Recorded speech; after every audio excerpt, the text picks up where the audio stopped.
സങ്കീർത്തനം 22-ന്റെ 5-ാം വാക്യത്തിന്റെ direct quotation ആയിരുന്നു. നിങ്ങൾ ഇന്ന് പറ്റുമെന്നുണ്ടെങ്കിൽ നിങ്ങൾ ഇന്ന് വൈകിട്ട്, പ്രത്യേകിച്ച് നോമ്പൊക്കെ തുടങ്ങുകയല്ലേ, 22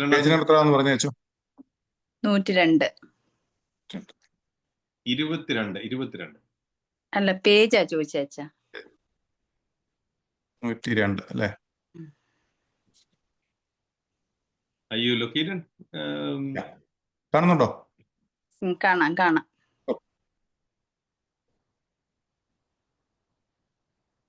അച്ഛന് കാണാമല്ലോ അല്ലേ? എനിക്ക് വേറെ കാണാൻ നെൽസൺ, കുഴപ്പമില്ല. ഞാൻ എന്റെ കയ്യിൽ പുസ്തകം തുറന്നു വെച്ചിട്ടുണ്ട് ഇവിടെ. ഓക്കെ, നമുക്ക് തുടരാം. അറിയോ? ഓക്കെ,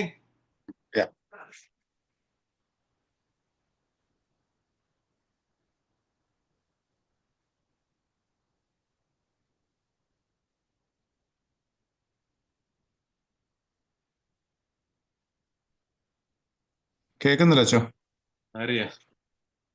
അച്ഛൻ വല്ലതും പറഞ്ഞു തുടങ്ങിയോ? കേൾക്കുന്നില്ല. അല്ല, ഞാൻ നിങ്ങളെല്ലാരും ഒന്ന് സെറ്റിൽ ഡൗൺ ആയിക്കോട്ടെ എന്ന് ഓർത്തുമിണ്ടായിരുന്നു. Okay. If you are all okay, I can start. Continue. I am ready. ബാക്കി എല്ലാവരും ആണ്. ശരി, ഓക്കെ. അപ്പം യേശുക്രിസ്തു ഈ പറഞ്ഞ വാക്കിന്റെ അർത്ഥം എന്താണ്? കഴിവെങ്കിൽ ഈ പാനപാത്രം നീക്കി കളയണമേ, അല്ലെങ്കിൽ എന്നെ കൈവിട്ടെന്ന് ചോദിച്ചതിന്റെ അർത്ഥം എന്താണ്? ഇതിന്റെ അർത്ഥം യേശുക്രിസ്തു ഒരു മനുഷ്യനാണെന്ന് നമ്മളോട് പറഞ്ഞു എന്നുള്ളേ ഉള്ളൂ. അല്ലാതെ താൻ ദൈവം അല്ല എന്നൊന്നും അതിന് അർത്ഥമില്ല. അവനൊരു മനുഷ്യനാണ് എന്ന് അവൻ നമ്മളോട് പറഞ്ഞിരിക്കുന്നു. അത്ര മാത്രമേ ഉള്ളൂ അതിന് അർത്ഥം. അതിൽ കൂടുതൽ എന്തെങ്കിലും നമ്മൾ വ്യാഖ്യാനിക്കാൻ പോയി കഴിഞ്ഞാൽ അത് കുഴപ്പത്തിലേക്ക് കൊണ്ട് നമ്മളെ പെടുത്തുകയേ ഉള്ളൂ എന്നുള്ളതാണ് അതിനകത്ത് അടുത്ത പ്രധാനപ്പെട്ട സംഗതി. ഇനിയും അടുത്തൊരു പ്രധാനപ്പെട്ട ചോദ്യം, പെട്ടെന്ന് കർത്താവ് മരിച്ചു അല്ലേ? ക്രൂശിൽ തറച്ചു ഉടനെ തന്നെ മരിച്ചു. ബാക്കി കള്ളനൊക്കെ അവിടെ നിൽക്കുക. അപ്പൊ അവരുടെ മുഴങ്കാൽ ഒടിച്ചു, കർത്താവിന്റെ മുഴങ്കാല് ഒടിച്ചില്ല. അതൊരു പ്രവചനത്തിന്റെ പൂർത്തീകരണവും കൂടിയായിരുന്നു. അവന്റെ അസ്ഥികൾ ഒന്നും ഒടിയുകയില്ല എന്ന് പറയുന്ന പ്രവചനത്തിന്റെ പൂർത്തീകരണവും കൂടിയായിരുന്നു. അപ്പോൾ പീലാത്തോസിന്റെ സംശയപ്രവചനം ചോദിക്കുന്നത്, ഇത്ര പെട്ടെന്ന് മരിച്ചോ? അതെങ്ങനെ അങ്ങനെ പറ്റിയത്? ഈ ക്രൂശിൽ തറച്ചാൽ ഒരാൾ മരിക്കുന്ന എങ്ങനെ? ഞാൻ ഒരു നിമിഷം എക്സ്ട്രാ എടുക്കുക കേട്ടോ. ക്രൂശിൽ തറച്ച ഒരാൾ മരിക്കുന്ന എങ്ങനെയാന്നുള്ളതിനെ കുറിച്ച് അതിന്റെ സയൻസ് പഠിച്ചു നോക്കിയാൽ വലിയ രസമാണ് കേട്ടോ. ഈ ഇങ്ങനെ എന്നെ കാണാമല്ലോ, എന്റെ കൈ കാണാമല്ലോ അല്ലെ? ഇങ്ങനെ ക്രൂശിൽ തറച്ച് വെച്ചിരിക്കുക. ക്രൂശിൽ തറച്ച് കഴിയുമ്പോൾ നമുക്ക് ആദ്യമൊക്കെ, എന്നിട്ട് ഈ കാല് രണ്ടും കൂടെ ഇങ്ങനെ വെച്ചിട്ട് ഈ കാലിന് എവിടെ ആണി അടിക്കുന്നത് എവിടെയാണെന്ന് അറിയാമോ? ക്രൂശിൽ തറച്ച സമയത്ത് നിങ്ങൾക്കൊക്കെ അറിയായിരിക്കും എന്ന് വിചാരിക്കുന്നു. എല്ലാവരുടെയും വിചാരം കൈയുടെ ഇവിടെ ആണി അടിക്കുന്നത്. ഇവിടെ ഇവിടെ ആണി അടിച്ച റിസ്റ്റില്. ഇവിടെ കറക്റ്റ്, അജി പറഞ്ഞ ശരിയാ. അവിടെ അല്ല ആണി അടിക്കുന്നത്, ഈ രണ്ട് റേഡിയസിന്റെ അൾനാടങ്ങളുടെ ഇടയ്ക്ക് അടിക്കണം, എന്നാലേ ഇത് തൂങ്ങി കിടക്കുകയുള്ളൂ. അപ്പം പടത്തിലൊക്കെ ഈ പത്തിക്ക് അടിക്കുന്നത്. പത്തിക്ക് അടിച്ചു കഴിഞ്ഞാൽ പടത്തിലേ ഇരിക്കത്തുള്ളൂ. റിയൽ ആയിട്ടിരിക്കണമെന്നുണ്ടെങ്കിൽ ഈ റിസ്റ്റിന്റെ, അതായത് റിസ്റ്റിനകത്ത് റേഡിയസിന്റെ അൾനാടങ്ങളുടെ ഇടയ്ക്ക് അടിക്കണം. രണ്ട് കൈക്കും ഇങ്ങനെ അടിച്ചിരിക്കുക. ഇനി ഒന്ന് ശ്രദ്ധിച്ചു നോക്കിക്കോണേ. ഇങ്ങനെ അടിച്ച് ഈ കാലിന്റെയും അതുപോലെ തന്നെ ഈ കാലിന്റെ അവിടെയുള്ള രണ്ട് അസ്ഥികളുടെയും കൂടെ നടുക്ക് ചേർത്ത് ഈ കാലിന്റെ ഈ കുഴയില്ലേ, കുഴയ്ക്ക് അകത്തൂടെ അടിക്കണം, എന്നാലേ അവിടെ നിൽക്കത്തുള്ളൂ. അങ്ങനെ അടിച്ചു വെച്ച് കഴിയുമ്പോഴത്തേന് നെർവേ കൂടിയാണ് ഈ ആണി കയറുന്നത്. അതുപോലെ തന്നെ ആണി ഈ 1.5 ഇഞ്ച് ആണിയൊന്നും അല്ല അടിക്കുന്നത്. 8 മുതൽ 12 വരെ ഇഞ്ച് നീളമുള്ള 8 മുതൽ 12 വരെ ഇഞ്ച് നീളമുള്ള ഈ വിരല് വണ്ണത്തിലുള്ള ആണി അടിക്കുന്നത്. ഞാൻ കണ്ടിട്ടുണ്ട് ഈ ആണി. ഇത് റോമിൽ പരിശുദ്ധനായ മാർ ക്ലിമ്മീസിന്റെ പള്ളിയിൽ അവരവിടെ ഡിസ്പ്ലേ ചെയ്ത് വെച്ചിട്ടുണ്ട്. കർത്താവിന് തറച്ച ആണിയാണെന്ന് പറഞ്ഞ് അവിടെ വെച്ചിരിക്കുന്നത് ആയിരിക്കും കേട്ടോ. എനിക്ക് അതിനെ കുറിച്ചൊരു ഒന്നും പറയാൻ കിട്ടിയതാണോ? അതെ, അങ്ങനെയാ പറയുന്നത്. എനിവേ, അപ്പം 8 മുതൽ 12 വരെ ഇഞ്ച് നീളമുള്ള ആണികളായിരുന്നു കുരിശ് തറയ്ക്കുന്നത്. കർത്താവിനെ തറച്ച ആണിക്ക് ഏകദേശം 9 ഇഞ്ചോ 10 ഇഞ്ചോ അടുത്ത് നീളമുണ്ട്. അത്രയ്ക്ക് വലിയ ആണിയാണ്. അപ്പൊ എന്നിട്ട് ഇതിങ്ങനെ തൂങ്ങിക്കിടക്കുകയാണ് ഈ വ്യക്തി. ഇങ്ങനെ തൂങ്ങിക്കിടക്കും. എത്ര നേരം കിടക്കാൻ നോക്കും? മനുഷ്യന് വേദന എടുക്കുകയില്ലേ? ഈ വേദന എടുക്കുമ്പോഴത്തേന് കൈ ഇങ്ങനെ താഴോട്ട് പോയിട്ട് ഈ ചെസ്റ്റ് എല്ലാം കൂടെ ഇങ്ങനെ അങ്ങ് തൂങ്ങിയിട്ട് ഡയഫ്രം ഈ ലങ്സിനെ പുഷ് ചെയ്യും. ഡയഫ്രം ലങ്സിനെ പുഷ് ചെയ്യുമ്പോഴത്തേന് ശ്വാസം എടുക്കാൻ വയ്യാതെ വരും. അങ്ങനെ ഏകദേശം ഒരു 4 മിനിറ്റ് 3 മിനിറ്റ് ശ്വാസം എടുക്കാൻ വയ്യാതെ വന്നു കഴിയുമ്പോഴത്തേന്, ശ്വാസം വേണമല്ലോ, മനുഷ്യൻ എന്നാ ചെയ്യും? ഈ കാലയിൽ നിന്ന് ഒന്ന് പൊങ്ങും. കാലയിൽ നിന്ന് പൊങ്ങുമ്പോൾ ഈ കൈക്ക് ഒരു ശകല ആരോഗ്യം കൂടി എടുത്ത് ഇങ്ങനെ ഒന്ന് പൊങ്ങും. അങ്ങനെ പൊങ്ങുന്ന സമയത്ത് ഭയങ്കരമായിട്ട് ഞരക്കം ഉണ്ടാകുന്നു. കർത്താവ് ഞരങ്ങിന്ന് വേദോസ്തത്തിൽ പറയുന്നുണ്ട്. ഓക്കെ, അക്കൂട്ടത്തിൽ കർത്താവ് ചെയ്തുകൊണ്ടിരുന്ന പരിപാടിയാണ് സങ്കീർത്തനം ചൊല്ലുക. 22-ാം സങ്കീർത്തനം 5-ാം വാക്യം ഏതായിരുന്നു? കുറച്ചു മുമ്പേ പറഞ്ഞായിരുന്നു, ദൈവമേ ദൈവമേ നീ വിട്ടത്. എന്നെ കൈവിട്ടത്. 22-ാം സങ്കീർത്തനം 5-ാം വാക്യം തൊട്ട് ചൊല്ലി 31-ാം സങ്കീർത്തനത്തിൽ അവസാനിപ്പിച്ചു. എന്റെ ആത്മാവിനെ നിന്റെ തിക്കരങ്ങളിൽ പരമേൽപ്പിക്കുന്നു. സ്തോത്രം. സങ്കീർത്തനം ചൊല്ലിയ കർത്താവ് മരിക്കുന്നു, ആത്മാവിനെ വിടുന്നത്. ഇന്ന് ശ്രദ്ധിച്ചു നോക്കിക്കോ, എത്ര ഭംഗിയായിട്ട് നമ്മുടെ പിതാക്കന്മാർ അതിനെ വ്യാഖ്യാനിച്ചു തന്നിരിക്കുന്നു. എന്നിട്ട് അപ്പം ഈ ഡയഫ്രം ഇങ്ങനെ അങ്ങോട്ട് പുഷ് ചെയ്തിട്ട് ആ പുഷിങ്ങിൽ ശ്വാസം കിട്ടാതെ വന്നു കഴിയുമ്പോഴത്തേന് ഒരു ഒട്ടും ആരോഗ്യമില്ലാണ്ട് വരുന്ന സമയത്ത്, അപ്പൊ ക്രൂശി തറയ്ക്കുന്നവന്റെ ലക്ഷ്യം എന്നാ? ഇവൻ ഇനിമേലാൽ കുരുത്തക്കേട് കാണിക്കരുത്, ഇതുപോലെ കുരുത്തക്കേട് കാണിച്ചാൽ അവനെയൊക്കെ ഇതുപോലെ കൊല്ലും എന്ന് ബാക്കിയുള്ള ആളുകൾക്ക് കാണാൻ വേണ്ടി, ഇവനെ കൊല്ലുന്നേക്കാളും കൂടുതൽ പ്രധാനപ്പെട്ടത് വേറൊരുത്തിന് ഇതുപോലെ കുരുത്തക്കേട് കാണിക്കരുത് എന്നുള്ളത് മനസ്സിലാക്കാൻ വേണ്ടിയിട്ടാണ് റോമാക്കാർ ക്രൂശി തറച്ചുകൊണ്ടിരുന്നത്. അല്ലാതെ ഇവനെ കൊല്ലണമെന്നുണ്ടെ വാളെടുത്ത് വീശി ഒരൊറ്റ വീശ്, അവന്റെ തല വേറെ കഴുത്ത് വേറെ ആയിട്ടിരുന്നാൽ മതിയല്ലോ. കൊല്ലലല്ല അവരുടെ ആവശ്യം. അവരുടെ ആവശ്യം ഇവനെ കഴിയുന്നത്രയും പീഡിപ്പിച്ച് ഇവനെ കൊല്ലണം. ആ പീഡിപ്പിക്കുന്നത് കൊണ്ട് അവരെന്താ ഉദ്ദേശിക്കുന്നത്? വേറൊരുത്തിന് ഇനി മേലാൽ ഇത്തിരി പണിക്ക് മുതിരരുത്. അപ്പൊ അങ്ങനെ ഒരുത്തൻ കിടക്കണമെന്നുണ്ട് 2 ദിവസം കിടക്കണം. ക്രൂശി തറച്ചാൽ പെട്ടെന്ന് മരിക്കുകയില്ല. 1 മുതൽ 3 ദിവസം വരെ അവിടെ കിടക്കും. അപ്പൊ ഇവനെ ഇടയ്ക്കിടയ്ക്ക് കൂടി ഇങ്ങനെ ഇഞ്ചിഞ്ചായിട്ട് കൊല്ലാൻ വേണ്ടി ചെയ്യുന്ന പണി എന്ന് വെച്ചാൽ ചുറുക്ക ഈ പുളിച്ച ഈ വിനാഗിരി ഇല്ലേ, പുളിച്ച വിനാഗിരി എടുത്ത് ഒരു തണ്ടേ കുത്തിയിട്ട് ഇങ്ങനെ ചുണ്ടയിൽ ഇങ്ങനെ തേച്ചു കൊടുക്കും. അപ്പോൾ അവന് കയ്പും പുളിവീഞ്ഞും കൊടുത്തു എന്ന് പറയുന്ന ഭാഗം ഇപ്പൊ മനസ്സിലാവുന്നുണ്ടായിരിക്കുമല്ലോ. എന്നിട്ട് ശ്രദ്ധിച്ചു നോക്കിക്കോണം. അപ്പൊ ഓരോ തവണ ഇവന്റെ ചുണ്ടേ കൊണ്ട് ഇത് തേക്കുമ്പോഴും അവരെന്നാക്കി അങ്ങോട്ടും ഇങ്ങോട്ടും പറഞ്ഞിരുന്നു. അവരവനെ പുച്ഛിച്ചു, കളിയാക്കി, ചിലർ തുപ്പി. അങ്ങനെയാണ് അവൻ ആയിരുന്നത്. ബാക്കി 2 കള്ളന്മാർക്ക് ഇത് തന്നെ കൊടുത്തിട്ടുണ്ടായിരുന്നു. പെട്ടെന്ന് അവൻ മരിച്ചു. ഇത്ര പെട്ടെന്ന് മരിച്ചോ എന്ന് പീലാത്തോസ് ചോദിക്കുക. രണ്ടാമത് അടുത്ത കാര്യം എന്നാ? രക്തവും വെള്ളവും ഒഴുകി. കുന്തം കൊണ്ട് വിലാപ്പുറത്ത് കുത്തിയപ്പോൾ രക്തവും വെള്ളവും ഒഴുകി. അപ്പം രക്തവും വെള്ളവും ഒഴുകി എന്ന് പറഞ്ഞു കഴിഞ്ഞാൽ അങ്ങനെ വരണമെന്നുണ്ടെങ്കിൽ അതിന്റെ അർത്ഥം എന്താണ്? Medically it is possible. Pleural effusion വന്നിട്ട് ഈ ലിക്വിഡ് അക്യുമുലേറ്റ് ചെയ്താൽ ദാറ്റ് ഈസ് നോട്ട് ഇമ്പോസിബിൾ. ചില പേഷ്യൻസിനെയൊക്കെ ഈ പറഞ്ഞ പോലെ കുത്തിക്കഴിഞ്ഞാൽ ലിറ്റേഴ്സ് ഓഫ് ഫ്ലൂയിഡ് കിട്ടും. എനിക്ക് ഒരു പേഷ്യൻ്റ് ഒരിക്കലുണ്ടായിരുന്നു. അദ്ദേഹത്തിന്റെ ഈ പറഞ്ഞ പോലെ ഇങ്ങനെ സഖ്യത എടുത്തു കഴിഞ്ഞപ്പോഴത്തേന് 4.5 ലിറ്റർ ഫ്ലൂയിഡ് ആയിരുന്നു ഉണ്ടായിരുന്നത്. It's possible, not impossible. അതുപോലെ തന്നെ ജീവനോട് ഒളിക്കപ്പെട്ടു എന്ന് പറയുന്ന ഒരു സംഘടന. ഈ പീലാത്തോസ് കർത്താവിന്റെ ശരീരം കൊടുക്കാൻ ആഗ്രഹിച്ചു. അപ്പോൾ പീലാത്തോസിന്റെ ഭാര്യ പീലാത്തോസിനോട് പറയുന്നുണ്ട്, വെറുതെ വേണ്ടാധീനത്തിന് പോകരുത്, അതൊരു നീതിമാനാണ്, അവൻ മൂലം ഞാൻ ഒരുപാട് കഷ്ടം സഹിച്ചു, അവന്റെ പേരിൽ കയറാൻ പോയേക്കരുത്. ഭാര്യമാര് പറഞ്ഞ സാധാരണയൊക്കെ ഭർത്താക്കന്മാർ ഇച്ചിരി ഒരു പേടിക്കുന്നൊക്കെയാ വെപ്പ് കേട്ടോ. അപ്പം പീലാത്തോസും ശകലം ഭാര്യയെ BP ഉള്ള ആളായിരുന്നു എന്നൊക്കെ നമുക്ക് വേണമെങ്കിൽ ഒന്ന് ഊഹിക്കാം. അതുകൊണ്ട് പീലാത്തോസ് അങ്ങനെയൊക്കെ പറഞ്ഞുകൊണ്ട് ഇരുട്ടത്തിൽ യേശുവിന്റെ ശരീരം എടുത്തുകൊണ്ട് അവർ പോയി എന്ന് പറയുന്ന വേറൊരു തിയറി ഉണ്ട്. അതുപോലെ തന്നെ ഈ ശിഷ്യന്മാർക്ക് അല്പം അവർക്കൊരു ഹാലൂസിനേഷൻ വന്നു എന്നോ ഒക്കെ അങ്ങനെ പറയുന്ന വേറൊരു തിയറിയും ഉണ്ട്. അപ്പൊ യേശുക്രിസ്തു ശരീരത്തോടു കൂടി ഉയർത്തെഴുന്നേറ്റ് എന്നൊക്കെ പറയുന്നത് വെറുതെ തട്ടിപ്പായിരുന്നു എന്ന് പറയുന്ന ഒരു കൂട്ടം ആളുകൾ വേറുണ്ട്. പക്ഷെ ഇതൊക്കെ ആണെങ്കിലും ആദിമ സഭ എന്ത് പറഞ്ഞു? നേരത്തെ നമ്മൾ പറഞ്ഞില്ലേ 500 പേർക്ക് അധികം കർത്താവ് പ്രത്യക്ഷപ്പെട്ടു എന്ന് പറഞ്ഞില്ലേ? അവരൊക്കെ എന്താണ് പറഞ്ഞത്? അവരെല്ലാം പറഞ്ഞു കർത്താവ് ഉയർത്തെഴുന്നേറ്റു. അപ്പൊ ഈ മുദ്ര വെച്ച കല്ലറ, ഈ കർത്താവിന്റെ കല്ലറയ്ക്ക് കൊണ്ട് നിങ്ങൾക്ക് ആവശ്യത്തിനുള്ളിടത്തോളം മുദ്ര വെച്ചോളാനാണ് പീലാത്തോസ് പറഞ്ഞത്. നിങ്ങൾക്ക് വേണ്ടിയിടത്തോളം നിങ്ങൾ മുദ്ര വെച്ചോളുക. അങ്ങനെ മുദ്ര വെച്ചിരുന്ന കല്ലറയിൽ നിന്ന് അവനെ എടുത്തുകൊണ്ട് പോയി എന്ന് നുണ പറഞ്ഞോളാൻ കൈക്കൂലി കൊടുത്തു എന്ന് പറഞ്ഞ ആ വാർത്ത സുവിശേഷങ്ങളിലുണ്ട്. അതുപോലെ തന്നെ അങ്ങനെ മോഷ്ടിച്ചുകൊണ്ട് പോകുന്നവൻ അവന്റെ ദേഹത്തുണ്ടായിരുന്ന ശീലയെല്ലാം അഴിച്ചവിടെ ഇട്ടിട്ടാണോ കൊണ്ടുപോകുന്നത്? മോഷ്ടിക്കാൻ വരുന്നവൻ എത്രയും പെട്ടെന്ന് മോഷ്ടിച്ചുകൊണ്ട് പോവുകയല്ലേ വേണ്ടത്? അവന്റെ ശരീരം പൊതിരുന്ന ശീലകൾ അവിടെ കിടപ്പുണ്ടായിരുന്നു. നേരത്തെ മറ്റൊരു സംഗതിയാണ്, നേരത്തെ പറഞ്ഞ പോലെ പടയാളികൾ കർത്താവിനെ മരിച്ചു കഴിഞ്ഞാണ് ക്രൂശിൽ നിന്ന് ഇറക്കിയത്. അത് മരിച്ചു എന്ന് പടയാളികൾ ഉറപ്പുവരുത്തിയെന്ന് പരിശുദ്ധ യോഹന്നാന്റെ ഏവങ്കേലിയോൻ 19-ാം അധ്യായം 34-ാം വാക്യത്തിൽ പറയുന്നുണ്ട്.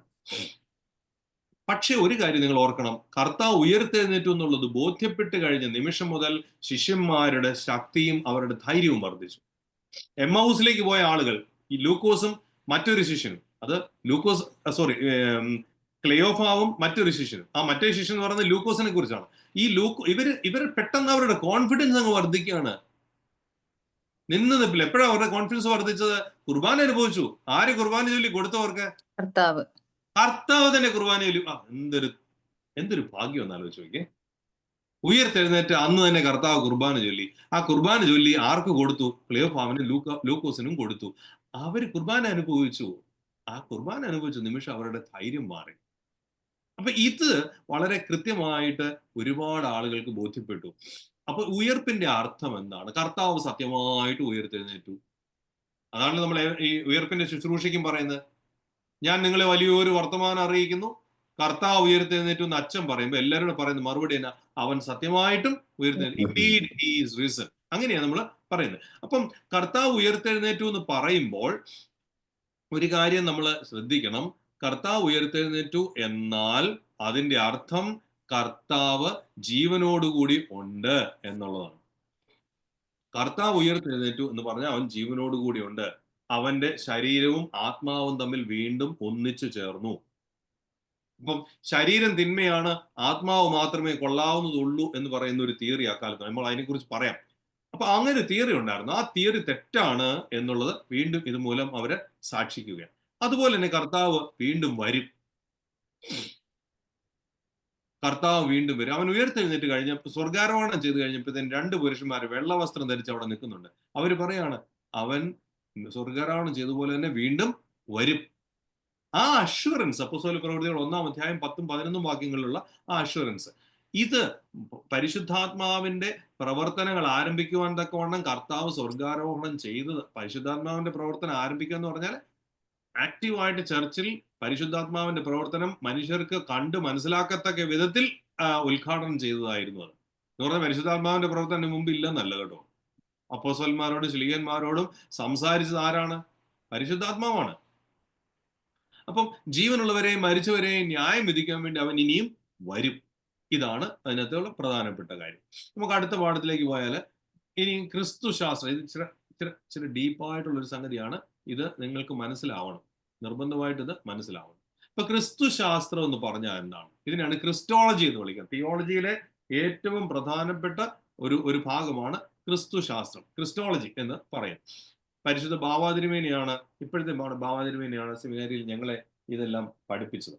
അപ്പോൾ മാത്യു വൈദ്യനച്ഛനും ബാവാതിരുമേനി ആ കാലത്ത് ക്രിസ്റ്റോളജിയിൽ, പ്രത്യേകിച്ച് തിയോളജിയിൽ ഉന്നത വിദ്യാഭ്യാസം നേടിയിരുന്ന ആളുകൾ. അപ്പോൾ അവർ പഠിപ്പിച്ച കാര്യങ്ങളൊക്കെയാണ് ഞാൻ ഇനിയും ഷെയർ ചെയ്യാൻ പോകുന്നത്. യേശുക്രിസ്തു ആരായിരുന്നു? യേശുക്രിസ്തു എങ്ങനെയായിരുന്നു? യേശുക്രിസ്തു എന്തിനായിരുന്നു? ഇതാണ് ക്രിസ്റ്റോളജിയുടെ അടിസ്ഥാനം. 3 ചോദ്യങ്ങൾ. യേശുക്രിസ്തു ആരായിരുന്നു, എങ്ങനെയായിരുന്നു, എന്തിനായിരുന്നു? ഈ 3 ചോദ്യങ്ങളുടെ ഉത്തരം നമുക്ക് മനസ്സിലായാൽ അപ്പോൾ ക്രിസ്റ്റോളജി നമുക്ക് മനസ്സിലായെന്നർത്ഥം. അപ്പൊ ഒന്നാമത്തെ കാര്യമാണ് ജ്ഞാനവാദം. ഈ ജ്ഞാനവാദം വലിയ ഇൻട്രസ്റ്റിംഗ് ആണ്. ഗ്നോസ്റ്റിസിസം എന്ന് പറയും. ഗ്നോസിസ് എന്നുള്ള ഗ്രീക്ക് വാക്കിന്റെ അർത്ഥം ജ്ഞാനം എന്ന്. ഗ്നോസിസ്, ജ്ഞാനം. അപ്പോൾ ഈ ഗ്നോസ്റ്റിക്സ് പറഞ്ഞിരുന്നത് എന്താന്ന് വെച്ചാൽ, സാധാരണ എല്ലാവർക്കും കിട്ടുകയില്ലാത്ത ഒരു വലിയ ജ്ഞാനം അനേകർക്ക് കിട്ടും. ആ കിട്ടുന്നത് എങ്ങനെയാ? അവരുടെ കൂടെ കൂടിയാൽ മാത്രമേ കൊടുക്കൂ. ഈ നിങ്ങൾ കേട്ടിട്ടുണ്ടോ മെയ്സണറി എന്നൊരു പരിപാടി കേട്ടിട്ടുണ്ടോ? ഫ്രീ മെയ്സൺസ് എന്ന് കേട്ടിട്ടുണ്ടോ? ഇപ്പോഴും ഉണ്ട് ഇവിടെ. ഷ്രൈനേഴ്സ് എന്ന് കേട്ടിട്ടുണ്ടോ? അതിന്റെ ഒരു പഴയ ഫോമാണ് ഈ മെയ്സൺസ്. അപ്പൊ ഇവരെ ഫ്രീ മെയ്സൺസ് എന്ന് വിളിക്കും. മെയ്സൺസ് എന്ന് വിളിക്കുന്ന ഈ ശരിക്കും അത് തന്നെയാണ് കേട്ടോ. അവര് ഈ മേസ്തിരിപ്പണി ചെയ്യുന്നവരാ ആണെന്നുള്ള അർത്ഥത്തില്ല. ഇതുവരെ പണ്ടോട്ടേ ഉള്ളവരാ. AD ഒരു 7th സെഞ്ചുറി ആദ്യത്തെ ക്രൂസൈഡ് നടന്ന കാലത്ത് ഇവരായിരുന്നു പ്രധാനമായിട്ട് ക്രൂസൈഡിന് പോയത്. അപ്പൊ ഇവര് യെരുശലേം ദേവാലയം പുനർനിർമ്മിക്കാൻ വേണ്ടിയിട്ട് പോയ ആളുകൾ. അപ്പൊ ഇവരായിരുന്നു ഈ ഫ്രാൻസിലെ ഷാത്ര കത്തീഡ്രലൊക്കെ നിർമ്മിച്ചതും, എത്യോപ്യയില് ചെന്നിട്ട് അവര് എത്യോപ്യയിലെ റോക്ക്യൂൺ ചർച്ചസ്, ലാലിബല റോക്ക്യൂൺ ചർച്ചസ് ഉണ്ടാക്കിയതും ഒക്കെ ഈ മെയ്സൺസ് ആണ്. ഒക്കെ അത്ഭുതകരമായ കൺസ്ട്രക്ഷൻ പാഠവുമുള്ള ആളുകളായിരുന്നു ഈ മെയ്സൺസ്. ഇവരുടെയൊക്കെ ഒരു അടിസ്ഥാനം എന്ന് പറയുന്നത് ഈ ജ്ഞാനവാദക്കാരൻ, ഗ്നോസ്റ്റിക്സ് ആണ്. യേശുക്രിസ്തു പൂർണ്ണ മനുഷ്യനും പൂർണ്ണ ദൈവം എന്ന് അവർ സമ്മതിക്കലാണ്. അവര് ഒരു ഇന്റർമീഡിയറി, ദൈവത്തിന്റെയും മനുഷ്യന്റെ ഇടയ്ക്കുള്ള ഒരു ഡെമിയർഗ്, ഒരു ഇന്റർമീഡിയറി പേഴ്സൺ ആണ് യേശു ക്രിസ്തു എന്ന് പറയുന്നത്. അപ്പൊ അവൻ ഉയർത്തെഴുന്നേറ്റ് എന്നൊക്കെ പറയുന്നത് വലിയ അർത്ഥമൊന്നുമില്ല. കന്യാ മരണം ഒന്നുമില്ല, മരിച്ചില്ല, ഇതൊന്നും അവരെ സമ്മതിക്കാം. അവൻ കഷ്ടപ്പെട്ടില്ല, അവൻ പീഡ അനുഭവിച്ചു. കാരണം ദൈവത്തിന് കഷ്ടപ്പെടാൻ പറ്റില്ല, ദൈവത്തിന് മരിക്കാൻ പറ്റില്ല, ദൈവത്തിന് ഉയർത്തെഴുന്നേൽക്കേണ്ട ആവശ്യവും ഇല്ല. ഇങ്ങനെയൊക്കെ അവര് പറഞ്ഞു. അത് കഴിഞ്ഞിട്ട് പിന്നെ വന്നതാണ് എബണിസം. ഇവിടെ പുസ്തകത്തിനകത്ത് ഈബിയൻ സിദ്ധാന്തം എന്ന് എഴുതിയിരിക്കുന്നത്. അത് ഒരു വല്ലാത്ത എഴുത്തായി പോയി. എബണിസം എന്നാണ്. എബണി എന്നുള്ള പേര് നിങ്ങൾ കേട്ടിട്ടുണ്ടാവും അല്ലേ? എബണി എന്ന പേരുള്ള മനുഷ്യരെ കേട്ടിട്ടുണ്ടോ? എബണി. അപ്പൊ ഈ എബണി എന്നുള്ള വാക്ക് എബോണിയോസ്, അല്ലെങ്കിൽ ആ ഗ്രീക്ക് വാക്കിന്റെ അർത്ഥം പൂർ, പാവപ്പെട്ടവർ. എബണി എന്ന് ഒരാൾക്ക് പേരുണ്ടെങ്കിൽ അതിന്റെ അർത്ഥം വളരെ പാവപ്പെട്ട ആളാണെന്ന് അതിന്റെ അർത്ഥം കേട്ടോ. എനിവേ, അവിടെ ചെന്ന് എബണി എന്ന് പേരുള്ള ആളെ കയറി പാവപ്പെട്ട ആളല്ലേ എന്ന് ചോദിച്ചേക്കരുത്. വല്ലതും മേടിച്ചാൽ എന്റെ പേര് പറയുകയും ചെയ്യരുത്. പക്ഷെ വാക്കിന്റെ അർത്ഥം പാവപ്പെട്ട, പൂർ എന്നാണ്. അപ്പം ഈ ഈബിയൻസ് പറഞ്ഞ എന്താന്ന് വെച്ചാൽ സിമിലർ ആയിട്ട് തന്നെ, അതായത് ഈ ഈ ഈ ഗ്നോസ്റ്റിക്സിന്റെ പോലെ തന്നെ യേശു ക്രിസ്തുവിന്റെ ദൈവത്വം, കന്യക ജനനം, മരണം, ഇതൊക്കെ അവര് കർത്താവ് അങ്ങനെ ദൈവം ഒന്നും അവരുടെ യുക്തിപരമായിട്ട് ഒന്നും അവര് സമ്മതിച്ചില്ല. അപ്പൊ പരിശുദ്ധ റൂഹായാൽ പരിശുദ്ധ കന്യാമറിയാമെന്നും ജനനം എടുത്തു ശരീരമായി തീർന്നു എന്നൊക്കെ നമ്മളെ ഈ വിശ്വാസ പ്രമാണത്തിൽ പറയുന്നത് ഇവർക്ക് എതിരെയായിട്ടുള്ള സംഗതി. അപ്പൊ ഈ വിശ്വാസ പ്രമാണത്തിൽ യേശു ക്രിസ്തുവിനെ കുറിച്ച് പറയുന്ന ഓരോ സ്റ്റേറ്റ്മെന്റും ഏതെങ്കിലും ഒക്കെ ഓരോ ഹെററ്റിക്സ് പറഞ്ഞ കാര്യങ്ങളെ ഖണ്ഡിക്കുന്നതിന് വേണ്ടിയിട്ടുള്ളതായിരുന്നു. അത് ഓർത്തോണം. പിതാവിൽ നിന്ന് ജനിച്ചു, പ്രകാശത്തിനുള്ള പ്രകാശം, സത്യദൈവത്തിൽ നിന്നുള്ള സത്യദൈവം. ഇതൊക്കെ ആരോടെങ്കിലും കറക്ഷന് വേണ്ടിയിട്ട് പറഞ്ഞാണെന്നുള്ളത് ഓർത്തോണം. നമ്മളൊക്കെ മുന്നോട്ട് പോകുന്നതിന് ഓരോന്നും അത് നമുക്ക് പഠിക്കാം. പിന്നെ അടുത്ത ആളായിരുന്നു മാർക്കിയോൺ. മാർക്കിയോൺ എന്ന് പറഞ്ഞ ആള് വലിയ ഇൻട്രസ്റ്റിംഗ് കക്ഷിയായിരുന്നു. ഒരു ചോദ്യം ചോദിച്ചോട്ടെ ഇതിന്റെ ഇടയ്ക്ക്? തീർച്ചയായിട്ടും ഷാബു. എബണൈറ്റ്സ് എന്ന് പറയുന്നവരെ പറ്റി ഒന്ന് കുറച്ചുകൂടെ ഒന്ന് പറയാമോ? കാരണം ഇസ്ലാമിലെ വറാഖു നൗഫൽ എന്ന് പറയുന്ന ആള്, മുഹമ്മദിന്റെ ഏറ്റവും കൂടെ ഉണ്ടായിരുന്ന ആള് എബണൈറ്റ് ജൂ ആണെന്ന ഒരു ട്രഡീഷൻ ഉണ്ട്. അപ്പം പൗലോസിനെ അംഗീകരിക്കാതിരിക്കുകയും പിന്നെ യേശുക്രിസ്തുവിനെ മസിഹയായിട്ട് അംഗീകരിക്കുകയും ചെയ്ത ഈ ഇസ്ലാമിന്റെ തിയോളജിയുടെ കോർ എബണൈറ്റ് ജൂ ആയ വറാഖുവിൽ നിന്നാണ് വന്നതെന്ന് ഒരു ട്രഡീഷൻ ഞാൻ വായിച്ചിട്ടുണ്ട്. അപ്പം അതിനെപ്പറ്റി അച്ഛൻ എന്തെങ്കിലും ഒന്ന് കമന്റ് ചെയ്യാമോ, അവരുടെ തിയോളജിയെ പറ്റി? എനിക്ക് അതിലേക്ക് ഞാൻ പോകാതിരുന്നതാണ് കണ്ടോ. സമയം ഒരു പ്രശ്നമാണല്ലോ എന്ന് വിചാരിച്ചിട്ട് ഞാൻ അങ്ങോട്ട് പോകാതിരുന്നതാണ്. ഇസ്ലാം വളരെ ഇൻട്രസ്റ്റിംഗ് ആയിട്ടുള്ള ഒരു മതമാണ്. ഈ മുഹമ്മദ് നബിയുടെ അങ്കിള് ഉണ്ടായിരുന്നു. അദ്ദേഹം ഒരു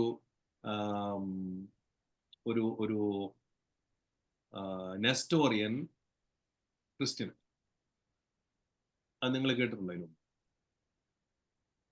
മുഹമ്മദിന്റെ അങ്കിളിന്റെ കൂട്ടത്തിൽ അദ്ദേഹം വളർന്നത്. അദ്ദേഹം ഒരു നെസ്റ്റോറിയൻ ക്രിസ്ത്യൻ ആയിരുന്നു. ഈ കഥ നിങ്ങൾക്ക് ആർക്കെങ്കിലും അറിയാം? കേട്ടിട്ടില്ല. അപ്പോൾ ഇൻട്രസ്റ്റിംഗ് ആയിട്ടുള്ള തിങ് എന്താണെന്ന് വെച്ചാൽ ക്രിസ്ത്യാനിറ്റിയും ജുഡൈസവും ഈ ഇസ്ലാമിന്റെ വളർച്ചയ്ക്ക് ശക്തമായ പാട്ട് വഹിച്ചിട്ടുണ്ട്. ഇസ്ലാമിന്റെ ഫോർമേഷനിൽ ശക്തമായ പാട്ട് വഹിച്ചിട്ടുണ്ട്. അവര് സമ്മതിക്കുകയല്ല, പക്ഷെ ചരിത്രത്തിൽ അങ്ങനെയാണ്. അതുകൊണ്ട് തന്നെ ക്രിസ്ത്യാനിറ്റിയിലും ജുഡൈസത്തിലുള്ള പല സംഗതികളും ഇവരുടെ ഈ ഹോളി ഖുറാനിൽ എഴുതി വെച്ചു. So I cannot deny the Ebonitic influence in the formation of Islamic theology. Is it clear, Sabu? Thank you അച്ഛാ, അത് ക്ലിയർ ആണ്. ഞാൻ അദ്ദേഹത്തെ ഞാൻ മുസ്ലിമുകളുമായിട്ടുള്ള എൻ്റെ സംഭാഷണത്തിൽ ഈ എബണൈറ്റ് വറാഖുവിനെ പറ്റി എപ്പോഴും വരും. കാരണം ഇൻഹെറന്റ്ലി അവര് അപ്പോസ്തലൻ പോളിനെ ഒപ്പോസ് ചെയ്യുന്നവരാണ്. എന്നാൽ യേശുക്രിസ്തു മസിഹയാണെന്നും യേശുക്രിസ്തുവിന് ഡിവിനിറ്റി ഇല്ലെന്നും എബണൈറ്റ്സ് വിശ്വസിച്ചിരുന്നു. അപ്പോൾ ഇസ്ലാമിൻ്റെ കോർ തിയോളജി എടുത്ത് നോക്കിയാൽ ഈ എബണൈറ്റ് ജൂതയിസത്തിൽ നിന്നാണ് പലതും വന്നിരിക്കുന്നത് എന്നുള്ളത് വളരെ ക്ലിയർ ആണ്. ഞാൻ അതുകൊണ്ട് ഈ വിഷയം വന്നതുകൊണ്ടൊന്ന് ചോദിച്ചെന്നുള്ളതേ ഉള്ളൂ. Thanks for clarifying that. Oh yeah, absolutely. I cannot deny that. Okay, നമുക്ക് തുടർന്ന് പോയാൽ ഡോസറ്റിസം എന്ന് പറഞ്ഞൊരു സംഭവം ഉണ്ടായിരുന്നു. ഡോക്കയോ എന്നുള്ള ഗ്രീക്ക് വാക്കിന്റെ അർത്ഥം ഇറ്റ് സീംസ് ടു മീ എന്നാണ്. ഡോക്കയോ, ഇറ്റ് സീംസ് ടു മീ. അപ്പൊ ഡോസറ്റിസം എന്ന് പറഞ്ഞ കർത്താവ് ഇവിടെ ഭൂമി ജീവിച്ചെന്ന് പറഞ്ഞ മരിച്ചെന്ന് പറയുന്നത് ഇതൊക്കെ മനുഷ്യന്റെ ഒരു തോന്നൽ മാത്രമാണ്. റിയൽ ആയിട്ട് അങ്ങനെയൊന്നും ഇല്ലായിരുന്നു, വെറുതെ ഒരു തോന്നൽ. ഈ ചില മനുഷ്യരെ മദ്യപിച്ച് കഴിയുമ്പോഴത്തേന് അവർക്ക് പലതും തോന്നുകയില്ല എന്ന് പറഞ്ഞ പോലെ കർത്താവില്ല നടന്നൊക്കെ പറഞ്ഞ് ഇവർക്കൊക്കെ ഒന്ന് തോന്നൽ മാത്രം, റിയൽ ആയിട്ട് അങ്ങനെ ഒന്നും ഉണ്ടായിരുന്നില്ല. അങ്ങനെ പഠിപ്പിച്ച ഒരു കൂട്ടരായിരുന്നു ഈ ഡോസറ്റിക്സ്. യോഹന്നാന്റെ 2-ാം ലേഖനം 7-ാം വാക്യത്തില് യേശുവിനെ ജഡത്തിൽ വന്നവൻ സ്വീകരിക്കാത്ത വഞ്ചകർ എന്ന് പറയുന്നുണ്ട്. അത് ഈ ഡോസറ്റിക്സിനെ കുറിച്ചാണ് പറയുന്നത്. നമ്മൾ നേരത്തെ മാർക്കിയോണെ കുറിച്ച് പറഞ്ഞായിരുന്നല്ലോ. അപ്പം പഴയ നിയമത്തിലെ ദൈവവും പുതിയ നിയമത്തിലെ ദൈവവും വേറെ വേറെ ആളുകളാണെന്നായിരുന്നു മാർക്കിയോൺ പറയുന്നത്. ആദ്യമായിട്ട് വേദപുസ്തകത്തിന് ക്യാനൺ ഉണ്ടാക്കിയ ആൾ മാർക്കിയോൺ ആയിരുന്നു കേട്ടോ. ആദ്യമായിട്ട് വേദപുസ്തകത്തിന് ക്യാനൺ ഉണ്ടാക്കിയത് മാർക്കിയോൺ ആയിരുന്നു. വേദപുസ്തകത്തിലെ ഇന്ന പുസ്തകങ്ങളൊക്കെ വായിക്കാം, ഇന്നൊന്നും കൊള്ളത്തില്ല എന്നൊക്കെ പറഞ്ഞ് ഈ പുസ്തകങ്ങളൊക്കെ ചേർന്നാണ് വേദപുസ്തകം എന്ന് പറഞ്ഞ് ആദ്യമായിട്ട് പറഞ്ഞുണ്ടാക്കിയ ആളാണ് മാർക്കിയോൺ. അപ്പം അതിനെതിരെയാണ് ചർച്ച് റിയൽ ആയിട്ടുള്ള ഒരു ക്യാനൺ ഉണ്ടാക്കിയത്.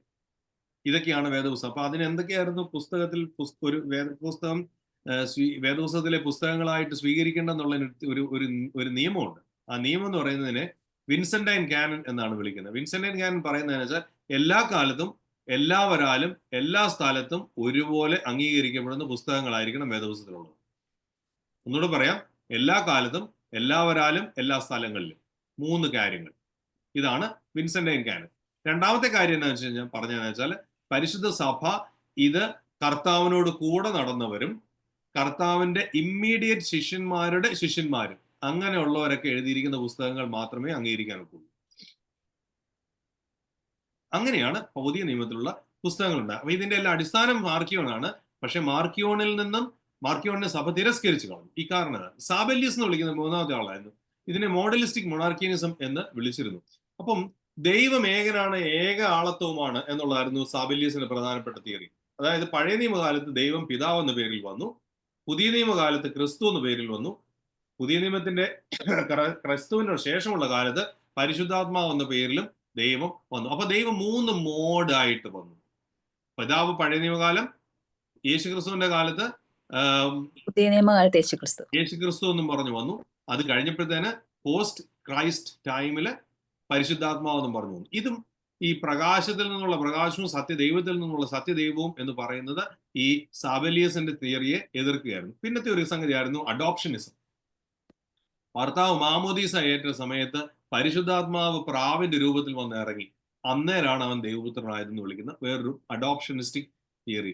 ഇതിനെ ഡൈനമിക് മൊണാർക്കിയനിസം എന്നാണ് വിളിക്കുന്നത്. അപ്പം ഈ തിയോഡോട്ടസ് എന്ന് വിളിക്കുന്ന ഒരു പാർട്ടിയാണ് ഈ കാര്യം പറഞ്ഞുകൊണ്ട് വന്നത്. അത് കഴിഞ്ഞ് പിന്നെ വന്ന ഒരാളാണ് അറിയോസ്. ഈ അറിയോസിനെ നിങ്ങൾ എല്ലാവരും പേര് കേട്ടിട്ടുണ്ടായിരിക്കും. പരിശുദ്ധനായ അലക്സാണ്ട്രിയയിലെ അത്താനാസിയോസ് അദ്ദേഹത്തിന്റെ ഗുരുവായിരുന്നു മാർ അലക്സാണ്ടർ ഓഫ് അലക്സാണ്ട്രിയ. അലക്സാണ്ട്രിയയുടെ ചെമ്മാശനായിട്ടാണ് പരിശുദ്ധന്മാർ അത്താനാസിയോസ് നിക്കിയ സുനോദോസിൽ പങ്കെടുക്കുന്നത്. അതിനുശേഷമാണ് അദ്ദേഹം അലക്സാണ്ട്രിയയുടെ പാത്രികീസാണ്. ഇദ്ദേഹം അലക്സാണ്ട്രിയയിലെ പാത്രികീസാദിന് മുമ്പ് അത്താനാസിയോസ് ഏറ്റവും ശക്തമായിട്ട് യുദ്ധം ചെയ്ത ആളായിരുന്നു അറിയോസ്. അറിയോസ് എന്ന് പറഞ്ഞാൽ അലക്സാണ്ട്രിയയിലെ ഒരു അച്ഛനായിരുന്നു. അറിയോസിന്റെ തിയറികൾ വരുന്നത് പ്രധാനമായിട്ടും 3 പേരുകളുടെ 3 ആളുകളെ നിന്ന് ഇൻഫ്ലുവൻസ് സ്വീകരിച്ചുകൊണ്ടാണ്. പോൾ ഓഫ് സമസോട്ട എന്ന് വിളിക്കുന്ന ഒരാളുണ്ടായിരുന്നു. പോൾ ഓഫ് സമസോട്ട ടർക്കിയിലുള്ള ഒരു സ്ഥലമാണ് സമസോട്ട. ഇന്ന് സംസാട്ട് എന്ന പേരിൽ ടർക്കിയിലുള്ള ഇന്നും സ്ഥലമുണ്ട്. അവിടെ ആ സ്ഥലമെല്ലാം ഇന്ന് വെള്ളത്തിന്റെ കീഴിലായിപ്പോയി. അവരുടെ ടർക്കിഷ് പീപ്പിൾ ഒരു ഡാം ഉണ്ടാക്കിയിട്ട് വെള്ളത്തിന്റെ ആ ഡാമിലെ വെള്ളം കൊണ്ട് പ്രദേശം മുഴുവൻ നിറഞ്ഞു. രണ്ടാമത്തെ ആളാണ് എയ്റ്റിയസ്. മൂന്നാമത്തെ ആളാണ് എവനോമിയസ്. ഈ എവനോമിയസ് എന്ന് പറയുന്നത് ഒരു നിയോ പ്ലേറ്റോണിസ്റ്റിക് ചിന്താഗതിക്കാരനായിരുന്നു. ഇവരെല്ലാം പറഞ്ഞത് യേശുക്രിസ്തു ദൈവം ആണ് എന്ന് പൂർണ്ണമായിട്ട് നമുക്ക് പറയാൻ പറ്റത്തില്ല. ദൈവത്തിന്റെ വചനവും ആയിരുന്നില്ല അവൻ പൂർണ്ണ ദൈവവും ആയിരുന്നില്ല. അവനൊരു മനുഷ്യൻ, അത്ര തന്നെ. അവന് ദൈവത്തിൽ നിന്നും ആളത്തം, അതായത് ദൈവത്തിന്റെ ഒരു ഇൻഡ്വെല്ലിങ് അവന് വരുന്നതിന് മുമ്പായിട്ട് അവനൊരു സമയം ഉണ്ടായിരുന്നു. ഇനി യേശുക്രിസ്തു എന്ന് പറയുന്ന സമയത്തിനുള്ളിലുള്ള ഒരാളായിരുന്നു. എറിയോസിന്റെ പ്രധാനപ്പെട്ട ഒരു പഠിപ്പിക്കലാണ് there was a time when the sun was not. There was a time when the sun did not exist. അത് അറിയോസിന്റെ വലിയൊരു പഠിപ്പിക്കലായിരുന്നു. അപ്പൊ അതിന് ശക്തമായിട്ട് അതിനെ എതിരെ നമ്മുടെ വിശ്വാസ പ്രമാണത്തിൽ പ്രത്യേകം പറയുന്ന ഒരു കാര്യമാണ് ജനിച്ചവനും സൃഷ്ടി അല്ലാത്തവനും.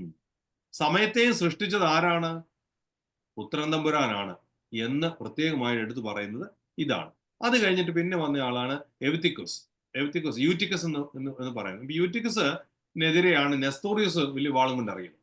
യൂറ്റിക്കസ് പറഞ്ഞു യേശുക്രിസ്തു ആ, ആ, യേശുക്രിസ്തു മനുഷ്യനല്ല, ദൈവം മാത്രമായിരുന്നു എന്നാണ് യൂറ്റിക്കസിന്റെ ഒരു വാദം. അപ്പൊ ഏകമാത്ര സ്വഭാവം എന്നാണ് യൂറ്റിക്കസിനെ കുറിച്ച് പറയുന്നത്. ഏകമാത്ര സ്വഭാവമാണ്.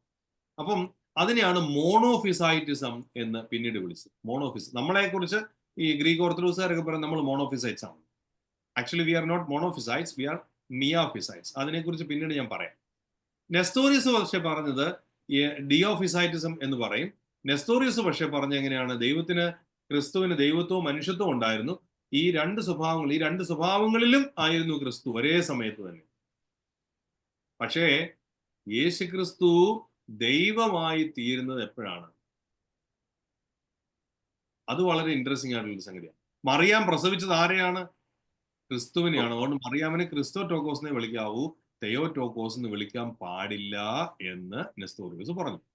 തെയോസ് എന്ന് പറഞ്ഞാൽ ദൈവം, ടോക്കോസ് എന്ന് പറഞ്ഞാൽ പ്രസവി. അപ്പൊ നമ്മള് ഈ കുക്കിലിയോന് ചൊല്ലത്തില്ലേ, ദൈവപ്രസവിത്രി എന്ന് പറയത്തില്ലേ, അതിന്റെ തത്തുല്യമായ ഗ്രീക്ക് എക്സ്പ്രഷനാണ് തെയോടോക്കോസ്. പരിശുദ്ധ ദൈവം മാതാവ് എന്ന് നമ്മൾ പറയുമ്പോൾ അതിനെക്കുറിച്ച് വളരെ ഇൻട്രസ്റ്റിംഗ് ആയിട്ടുള്ള ഒബ്സർവേഷൻ പറയാം. വി.സി. സാമുവൽസ് എന്ന പേരിൽ ഒരു വലിയ വേദശാസ്ത്രജ്ഞനുണ്ട് നമ്മുടെ സഭയിലെ, വലിയ ഒരു അതികായനായ മനുഷ്യൻ. ഞാൻ സെമിനാരി പഠിക്കുന്ന സമയത്ത് അച്ഛൻ സെമിനാരിയിലുണ്ട്. എനിക്ക് അദ്ദേഹത്തിന്റെ ക്ലാസ്സുകൾ അറ്റൻഡ് ചെയ്യാൻ ഭാഗ്യം കിട്ടിയിട്ടില്ല. പക്ഷെ നമ്മുടെ പുഞ്ചക്കോണം അച്ഛനെയൊക്കെ അദ്ദേഹം പഠിപ്പിച്ചു. സാമുവൽസ് അതികായൻ എന്ന് പറയാം, ലോകത്ത് മുഴുവനും പ്രശസ്തനായ ആളായിരുന്നു. അദ്ദേഹത്തിന് council of Chalcedon re examined എന്ന പേരിൽ അദ്ദേഹം ഒരു പുസ്തകം എഴുതിയൊക്കെ. അതിനുശേഷം അത് 1970s ഇറങ്ങിയ പുസ്തകം. അതിനുശേഷം ആ കാൽസിനോൺ കൗൺസിലിനെ റീ എക്സാമിൻ ചെയ്തുകൊണ്ട് വീണ്ടും ഇപ്പൊ ബേബി വെർസിന്റെ ഒരു പുസ്തകം ഈ അടുത്ത സമയത്ത് ഇറക്കിയിട്ടുണ്ട്. എനിക്ക് അതിന്റെ കോപ്പി കിട്ടിയിട്ടില്ല. അച്ഛന് അതിന്റെ ഒരു കോപ്പി എനിക്ക് വേണമെന്ന് പറഞ്ഞിട്ടുണ്ട്. ഈ വിസാമോലിസൺ അതിനെക്കുറിച്ച് പറഞ്ഞിട്ടുള്ള ഒരു പ്രധാനപ്പെട്ട കാര്യം, ദൈവമാതാവ് എന്ന് വിളിക്കുന്നതിന്റെ അടിസ്ഥാനം, മറിയാം പ്രസവിച്ച ആൾ ആരായിരുന്നു? ദൈവമായിരുന്നെങ്കിൽ മറിയാമിനെ എന്ത് വിളിക്കാം? ദൈവമാതാവ്. അതിന്റെ അർത്ഥം മറിയാമിന്റെ ഉദരത്തിൽ ദൈവം ഉത്ഭവിച്ചു എന്നാണോ? അല്ല. ദൈവം ആദിക്ക് മുമ്പേ ഉണ്ടായിരുന്ന, മുമ്പേ പറയാൻ പറ്റില്ല, ആദിക്ക് മുമ്പേ എന്ന് പറയാൻ മേല, എന്ന പോലെ ഞാൻ മനസ്സിലാക്കാൻ വേണ്ടി പറയാണ്. ആദി എന്ന് പറയുന്നതിന് മുമ്പ് തന്നെ ദൈവം ഉണ്ടായിരുന്നു. സമയം സൃഷ്ടിക്കപ്പെടുന്നത് ദൈവത്താലാണ് എന്ന് നമ്മൾ മനസ്സിലാക്കുമ്പോൾ ആ ദൈവം മറിയാമിന്റെ ഉദരത്തിൽ മനുഷ്യനായി തീർന്ന് ജനിച്ചു എങ്കിൽ ദൈവത്തിന്റെ മാതാവെന്ന് അവളെ വിളിക്കാം എന്നുള്ളതായിരുന്നു പരിശുദ്ധ സഭ എഫേസൂസിലെ സുന്നോദോസിൽ വെച്ച് പറഞ്ഞത്. അത് കഴിഞ്ഞപ്പോഴത്തേന് അപ്പോളിനേറിയസ് എന്ന് വിളിക്കുന്ന ആള് വന്നു. അപ്പൊ അപ്പോളിനേറിയസ് എന്ന് പറഞ്ഞ ആള് പ്രത്യേകമായിട്ട് പറഞ്ഞതെന്ന് വെച്ച് കഴിഞ്ഞാല്, ഈ നെസ്റ്റോറിയസ് പറഞ്ഞതിന്റെ വേറൊരു വേർഷനാണ് ഈ അപ്പോളിനേറിയസ് പറഞ്ഞത്. അപ്പോളിനേറിയസ് പറഞ്ഞതെന്ന് വെച്ചാൽ ദൈവവും മനുഷ്യനും തമ്മിൽ യോജിക്കൊക്കെ ഉണ്ടായി, പക്ഷേ ഒരു മനുഷ്യന് പ്രധാനമായിട്ട് ദേഹം, ദേഹി, ആത്മാവ് എന്ന് പറഞ്ഞ 3 സംഗതികളുണ്ട്. ഇതിനകത്ത് ആത്മാവിന്റെ ഭാഗത്ത് ദേഹവും ദേഹിയും ഉണ്ട്, അതിനകത്ത് ആത്മാവിന്റെ ഭാഗത്ത് ദൈവം കയറിയിരുന്നു.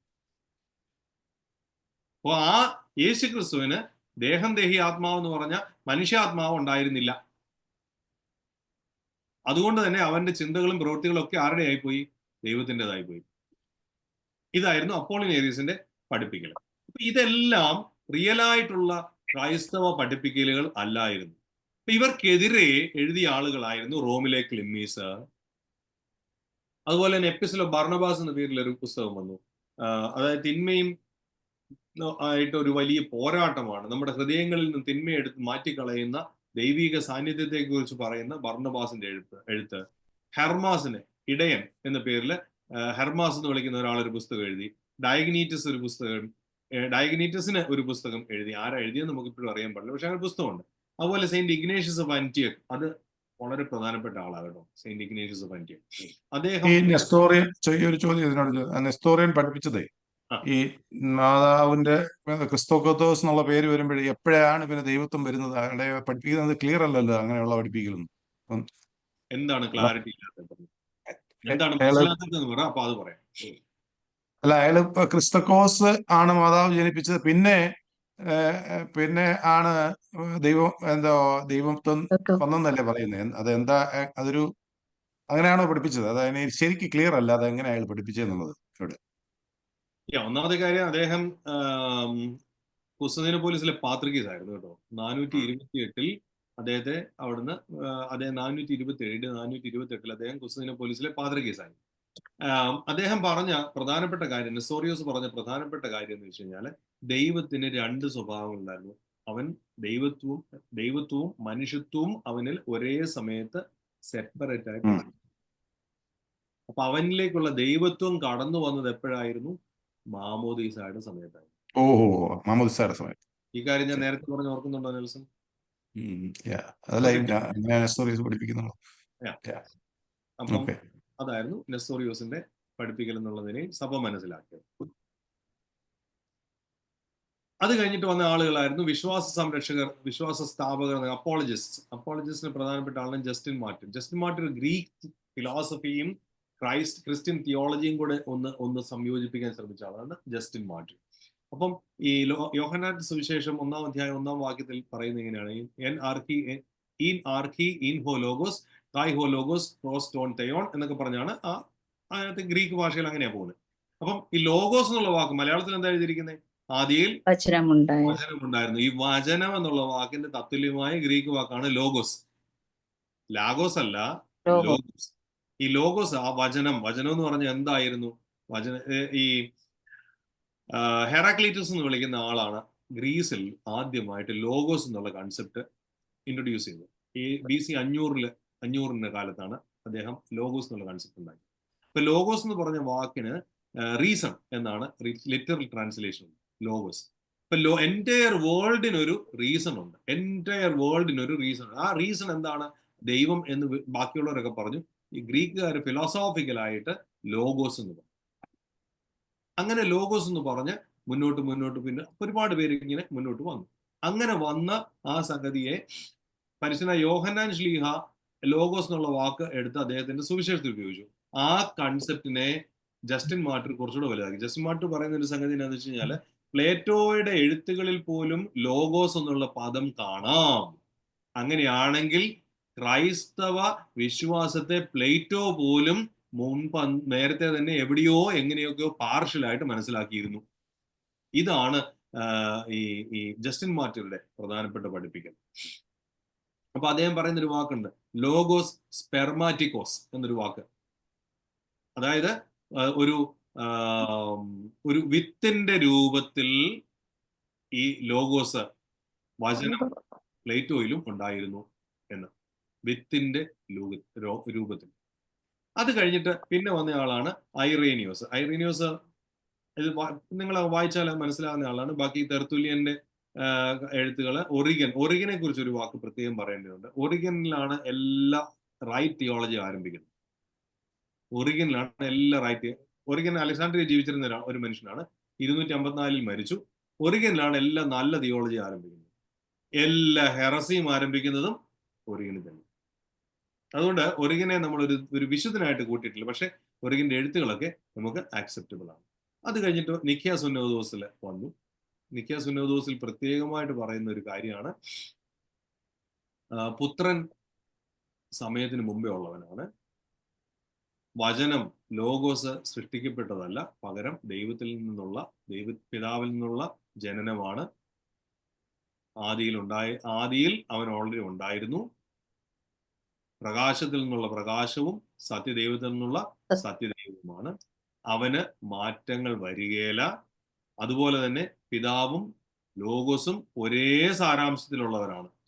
ഇതാണ് പ്രധാനമായിട്ടും നിഖ്യ സുന്നോദോസിലെ വിശ്വാസ പ്രമാണം നമ്മളെ പഠിപ്പിക്കുന്നത്. അതുപോലെ തന്നെയാണ് എക്സ് നിഹീലോ, അതായത് ഒന്നുമില്ലായ്മയിൽ നിന്ന് സൃഷ്ടിക്കപ്പെട്ട ഈ ലോകത്തിന്റെ അല്ലെങ്കിൽ ഈ സൃഷ്ടിയുടെ സൃഷ്ടികർത്താവായിരിക്കുന്നത് ഈ ലോഗോസ് ആണ് എന്ന് പ്രത്യേകമായിട്ട് നിഖ്യ സുന്നോദോസിൽ പറയുന്നുണ്ട്. അത് കഴിഞ്ഞിട്ട് പിന്നെ വന്നവരാണ് അലക്സാന്ദ്രിയയിലെ അത്താനാസിയോസ്. നേരത്തെ പറഞ്ഞല്ലോ, അത്താനാസിയോസിന്റെ കാര്യം നമ്മൾ നേരത്തെ പറഞ്ഞായിരുന്നു നിഖ്യ വിശ്വാസ പ്രമാണത്തെ കുറിച്ച് പറഞ്ഞപ്പോഴത്തേന്. അവൻ പിതാവിന്റെ സാരാംശത്തിൽ തന്നെ ഉള്ളവനായിരുന്നു എന്ന് അത്താനാസിയോസ് എടുത്തു പറഞ്ഞു. അറിയോസ് പറഞ്ഞു അവന്റെയും പിതാവിന്റെയും സാരാംശം രണ്ടായിരുന്നു പറഞ്ഞു. അത്താനാസിയോസ് പറഞ്ഞു അങ്ങനെയല്ല, പിതാവിന്റെ സാരാംശം തന്നെ പുത്രനും ഉണ്ടായിരുന്നു. അതിനുശേഷം കപ്പദോക്യൻ പിതാക്കന്മാർ വന്നു. പരിശുദ്ധനായ ബസേലിയോസ്, കപ്പദോക്യയിലെ ബസേലിയോസ്, കൈസറിയ എന്ന് പറഞ്ഞ സിറ്റിയിലാണ് അദ്ദേഹം ജീവിച്ചിരുന്നത്. കൈസറിയയിലെ ബസേലിയോസ്, നിസായിലെ ഗ്രിഗോറിയോസ്, പിന്നെ നാസിയാൻസിലെ ഗ്രിഗോറിയസ്, ഇവർ 3 പേരും വളരെ ശക്തമായിട്ട് ഈ ഏറിയൻ ടീച്ചിങ്സിന്, അരിയോസിന്റെ പഠിപ്പിക്കലിന്, അരിയോസിന്റെ പിൻഗാമികളുടെ പഠിപ്പിക്കലിന് എതിരെ എഴുതി. ഒരു കാര്യം ചോദിച്ചോട്ടെ, സോറി. ഒരു നിമിഷം മാത്യു, ഒരു നിമിഷം പറഞ്ഞ സ്റ്റേറ്റ്മെന്റ് തീർന്നു. ഇവര് പറഞ്ഞ പ്രധാനപ്പെട്ട ഒരു കാര്യം ഇതാണ്: 1 ഊസിയ 3 ഹിപ്പോസ്റ്റാസിസ്. ഊസിയ എന്ന് പറഞ്ഞാൽ ആ വാക്കിന്റെ അർത്ഥം ഈസിനസ് എന്ന്. ഈസിനസ് എന്ന് പറഞ്ഞാൽ എന്താ? ഉള്ള അവസ്ഥ. ഉള്ള അവസ്ഥ. നമുക്കെല്ലാവർക്കും ഒരു ഉണ്മയുണ്ട്, മലയാളത്തിൽ ഉണ്മ എന്ന് പറയാം. ഉള്ള അവസ്ഥ. ഈ ദൈവത്തിന്റെ ഉണ്മ എന്ന് പറയുന്നത് പിതാവിനും പുത്രനും പരിശുദ്ധ റൂഹായിക്കും ഒന്ന് തന്നെയാണ്. പക്ഷെ പിതാവ് ഒരു ആളത്വം, പുത്രൻ രണ്ടാമത്തെ ആളത്വം, പരിശുദ്ധാത്മാവ് മൂന്നാമത്തെ ആളത്വം.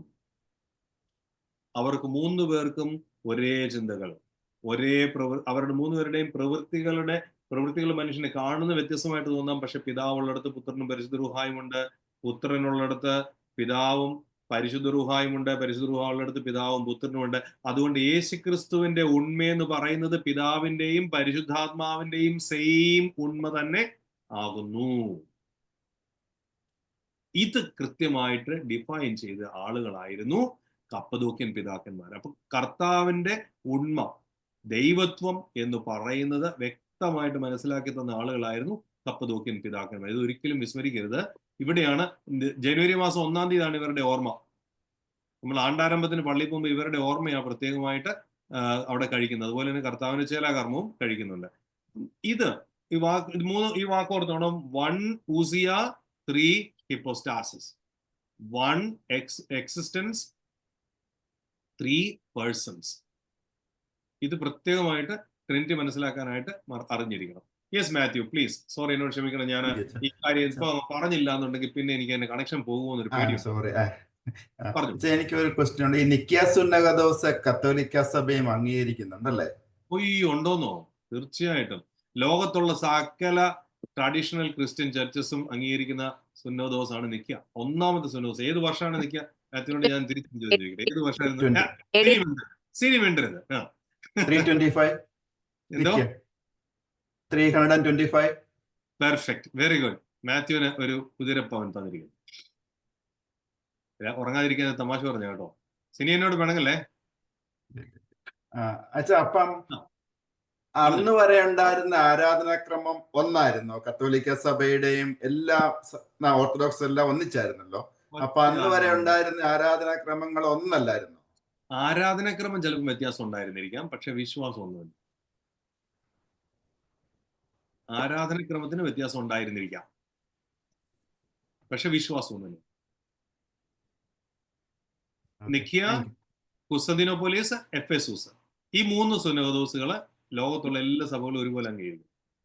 4ാമത്തെ സുന്നഹദോസ് ഏതായിരുന്നു? കാൽസിഡോൺ സുന്നഹദോസ്. കൽക്കദൂൻ സുന്നഹദോസ് വന്നപ്പോൾ നമ്മുടെ ഓറിയന്റൽ ഓർത്തഡോക്സ് ചർച്ചസ് പറഞ്ഞു, ഇത് ഞങ്ങൾക്ക് സമ്മതിക്കാൻ പറ്റില്ല. എഫെസൂസിലെ സുന്നഹദോസ്, 3ാമത്തെ സുന്നഹദോസിൽ വെച്ച് പേർഷ്യൻ ചർച്ച് മാറിപ്പോയി. അപ്പൊ അവരെ നെസ്റ്റോറിയൻസ് എന്ന് വിളിച്ചു. 4ാമത്തെ സുന്നഹദോസ് വന്നപ്പോഴത്തേന് നമ്മുടെ സഭ, അതായത് ഓറിയന്റൽ ഓർത്തഡോക്സ് ചർച്ചസ് മാറിപ്പോയി. അത് കഴിഞ്ഞ് പിന്നെ 7 സുന്നഹദോസുകൾ കത്തോലിക്കരും ഗ്രീക്സും ഒക്കെ ഒരുമിച്ച് നിന്നു. ഒരു കാര്യം ചോദിച്ചോട്ടെ, ഈ കാൽസിഡോൺ സിനഡിലുള്ള ഡിഫറൻസ് കത്തോലിക്ക സഭയുമായിട്ട് നമ്മൾ റിസോൾവ് ചെയ്തതായിട്ട് ഞാൻ കേട്ടായിരുന്നു. There is no more rift between Catholics and Oriental Orthodox based on the Chalcedon synod. അത് ശരിയാണോ? അത് യോ എന്ന് ഉത്തരം പറയാം. യോ എന്താന്ന് മനസ്സിലായോ? ഇല്ല. യേസ് നോയും കൂടെ കമ്പയർ ചെയ്യാൻ ഇപ്പൊ ഒരു വാക്ക് അങ്ങോട്ട് ഉണ്ടാക്കിയതാ. ഇപ്പൊ ചൂടോടെ അങ്ങോട്ട് തന്നതാ. യോ എന്താണ്? യോ എന്ന് പറയുന്നതിന്റെ അർത്ഥം എന്താണ്? നേരത്തെ പറഞ്ഞ വി സി സാമുവലച്ചൻ ഇല്ലേ, നേരത്തെ ഞാൻ പറഞ്ഞ ഡോക്ടർ വി സി സാമുവലച്ചൻ, അദ്ദേഹത്തിന്റെ എഴുത്തുകളിൽ നിന്നാണ് കാൽസിഡോൺ കൗൺസിൽ റിയൽ ആയിട്ട് ഓറിയന്റൽ ഓർത്തഡോക്സ് ചർച്ചസിന്റെ അവരുടെ നിലപാട് എന്താന്ന് ബൈസന്റൈൻസ് മനസ്സിലാക്കിയിരുന്നില്ല, റോം മനസ്സിലാക്കിയിരുന്നില്ല എന്നുള്ളത് അവർക്ക് മനസ്സിലാക്കി കൊടുത്തു. അതുകൊണ്ട് തന്നെ ആ റിഫ്റ്റ് ഫിലോസോഫിക്കലി അക്കാഡമിക്കലി ക്ലിയർ ആയിട്ടുണ്ട്. യെറ്റ് സഭയുടെ നേതാക്കന്മാര്, അതായത് പരിശുദ്ധ പാത്രിയർക്കീസന്മാര്, പരിശുദ്ധ കാതോലിക്ക, റോമിന്റെ പാത്രികീസായിരിക്കുന്ന മാർപ്പാപ്പ, ഇവരെല്ലാം കൂടെ കൂടി ഒരുമിച്ച് ഒരു കമ്മ്യൂണിക്കെ ഒപ്പിട്ടിട്ടില്ല ഇപ്പോഴും. അവർ ഒപ്പിടാത്തിടത്തോളം കാലം ഔദ്യോഗികമായിട്ട് ഇത് തീർന്നോ? ഇല്ല. ഇല്ല, തീർന്നിട്ടില്ല. അതുകൊണ്ട് തന്നെ തീർന്നിട്ടില്ല. അതുകൊണ്ടാണ് ഗ്രീക്ക് ഓർത്തഡോക്സ് ചർച്ചിൽ ഒരാൾ നമ്മുടെ പള്ളി വന്നാല് നമുക്ക് അവർക്ക് കുർബാന കൊടുക്കാൻ തത്വത്തിൽ കുഴപ്പമൊന്നുമില്ല. പക്ഷേ കൊടുക്കാവോ? നമുക്ക് അവിടെ പോയി എടുക്കാൻ പറ്റില്ല. We are not allowed. അങ്ങോട്ട് അവർ പറയും ഹെററ്റിക് ഇവനെ ഇറക്കി വിടാൻ പറയും. എന്നോട് പറഞ്ഞിട്ടുണ്ട്. റഷ്യൻ ഓർത്തഡോക്സ് സഭയുടെ പള്ളി ഞാൻ പോയപ്പോഴത്തേന് എന്നോട് പറഞ്ഞിട്ട് ഇറങ്ങിപ്പോയി വിടുന്നത്, നിനക്ക് കുർബാന തരാൻ പറ്റില്ല എന്ന് പറഞ്ഞു. ഞാൻ പോയിട്ടൊന്നുമില്ല, കുർബാന അനുഭവിക്കാൻ പോയിട്ടൊന്നുമില്ല. എന്നാൽ പോലും അവർ അങ്ങോട്ടും ഇങ്ങോട്ടും പറയുന്നത് ഹെററ്റിക് എന്നെ കുറിച്ച് പറയുന്നത് ഞാൻ കേട്ടിട്ടുണ്ട്. ഓപ്റ്റിക് ഓർത്തഡോക്സ് സഭ ചെന്നാലും അവർ ഇതൊക്കെ തന്നെ ചോദിക്കും. ഇന്ത്യൻ ഓർത്തഡോക്സ് സഭ എന്നുള്ളതാണെന്ന് ഉറപ്പാക്കിയാൽ അവർ കുർബാന തരും. ഇല്ല, തരത്തില്ല. ഓപ്റ്റിക്കാർ വളരെ സ്ട്രിക്റ്റ്. നമുക്ക് ഇതിനെ കുറിച്ചൊന്നും കൃത്യമായ ഒരു ധാരണയൊന്നും ഇല്ല. നമ്മൾ ഒന്നും പറയണ്ട. ഈ ലാസ്റ്റ് പോർഷൻ നിങ്ങൾ 8ാമത്തെ ഖണ്ഡിക ഒന്ന് വായിച്ചു നോക്കിയാൽ അതിനകത്ത് പൂർണ്ണ യോജിപ്പിലേക്ക് എന്ന് പറയുന്ന ഒരു ഭാഗം നിങ്ങൾ അത് വായിച്ചപ്പം ഈ സാബുപ്പൻ ചോദിച്ച ചോദ്യത്തിന്റെ ഉത്തരം അവിടെ ഏകദേശം ഉണ്ട്. ഇതോടുകൂടി ആ യൂണിറ്റ് അവസാനിച്ചു. പരിശുദ്ധാത്മാവിനെ കുറിച്ചുള്ള അടുത്ത 4ാമത്തെ യൂണിറ്റ് നമുക്ക് തുടങ്ങാം. എന്തായാലും നമുക്ക് തുടങ്ങാം. എനിക്കറിയാം ഈ സൂപ്പർ ബോളിന്റെ ദിവസമാണെന്ന് എനിക്കറിയാം. എന്നാലും 8 മണി വരെ നമുക്ക് പോകാമല്ലോ അല്ലേ? ഇല്ല നമുക്ക് 15 മിനിറ്റ് ഗ്യാപ്പ് അലവ് ചെയ്തിട്ടുള്ളൂ എക്സ്ട്രാ. എന്നിട്ട് വേണം എല്ലാരും കൂടെ എന്നെ അച്ഛനൊന്ന് നിർത്തിയിരുന്ന സൂപ്പർ ബോൾ കാണാമായിരുന്നല്ലോ എന്ന് വിചാരിക്കണേ. നോമ്പുണ്ട്, ഉണ്ട്. എന്നാലും എന്ന് പറഞ്ഞാൽ നമുക്ക് സൂപ്പർ ബോൾ കാണാതിരിക്കാനും പോകും. എനിക്ക് വേണ്ടിയിട്ടല്ല, നിങ്ങൾക്ക് വേണ്ടിയിട്ടാണ് ഞാൻ പറയുന്നത്. എനിക്ക് കുഴപ്പമൊന്നുമില്ല, 10 മിനിറ്റ് കൂടെ ഞാൻ ഇരിക്കാം. അപ്പൊ എക്സ്ട്രാ കാശ് തരുമോ നെൽസൺ? കാശ് നേരത്തെ തോന്നിട്ടുണ്ട് ആണല്ലേ? എനിക്ക് വയ്യ. എനിക്കതൊന്ന് കിട്ടിയിട്ട് വേണം ഒന്ന് മരിക്കാൻ. എനിവേ പോട്ടെ, നമുക്ക് തമാശ വിടാം. റൂവാഹ് എന്ന വാക്കാണ്. റൂഹ എന്ന് സുറിയാനി പറയുന്നത് നിങ്ങൾ കേട്ടിട്ടുണ്ടാവുമല്ലോ അല്ലെ? പരിശുദ്ധ റൂഹ. ഇതിന് തത്തുല്യമായ എബ്രായ വാക്കാണ് റുവാഹ്. റുവാഹ് എന്ന വാക്കിന് അർത്ഥം കാറ്റ്, ശ്വാസം, ആത്മാവ് എന്നിങ്ങനെ. നിങ്ങൾക്ക് എത്ര പേർക്ക് ക്യാമറയിലേക്ക് വരാനുണ്ട്?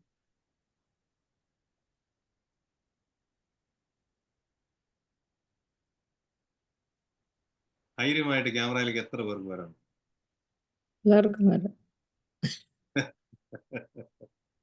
ഞാനൊന്ന് ചാലഞ്ച് ചെയ്യാം, എത്ര പേര് വരുമെന്ന് കാണട്ടെ. ഗുഡ്. സമയമില്ലാത്തതുകൊണ്ട് ഞാൻ കൊള്ളാം, നല്ല കാര്യം. എത്രയും പേര് എങ്കിലും വന്നു, നല്ല കാര്യം. Okay, appreciate that. ഓക്കെ, ഇനി നിങ്ങൾ എല്ലാവരും ശ്വാസം ഒന്ന് പൂർണ്ണമായിട്ട് ഊതി പുറത്തേക്ക് വിട്ടേ. പൂർണ്ണമായിട്ടും ശ്വാസം ഊതി പുറത്തേക്ക് വിട്ടേ. വിട്ടിട്ട് എടുക്കരുത്. ഞാൻ പറഞ്ഞിട്ട് എടുക്കരുത് കേട്ടോ. Just keep it. ആകാവുന്നിടത്തോളം പിടിച്ചു നിൽക്കാം. ആരാണ്ടൊക്കെ ശ്വാസം എടുത്തു.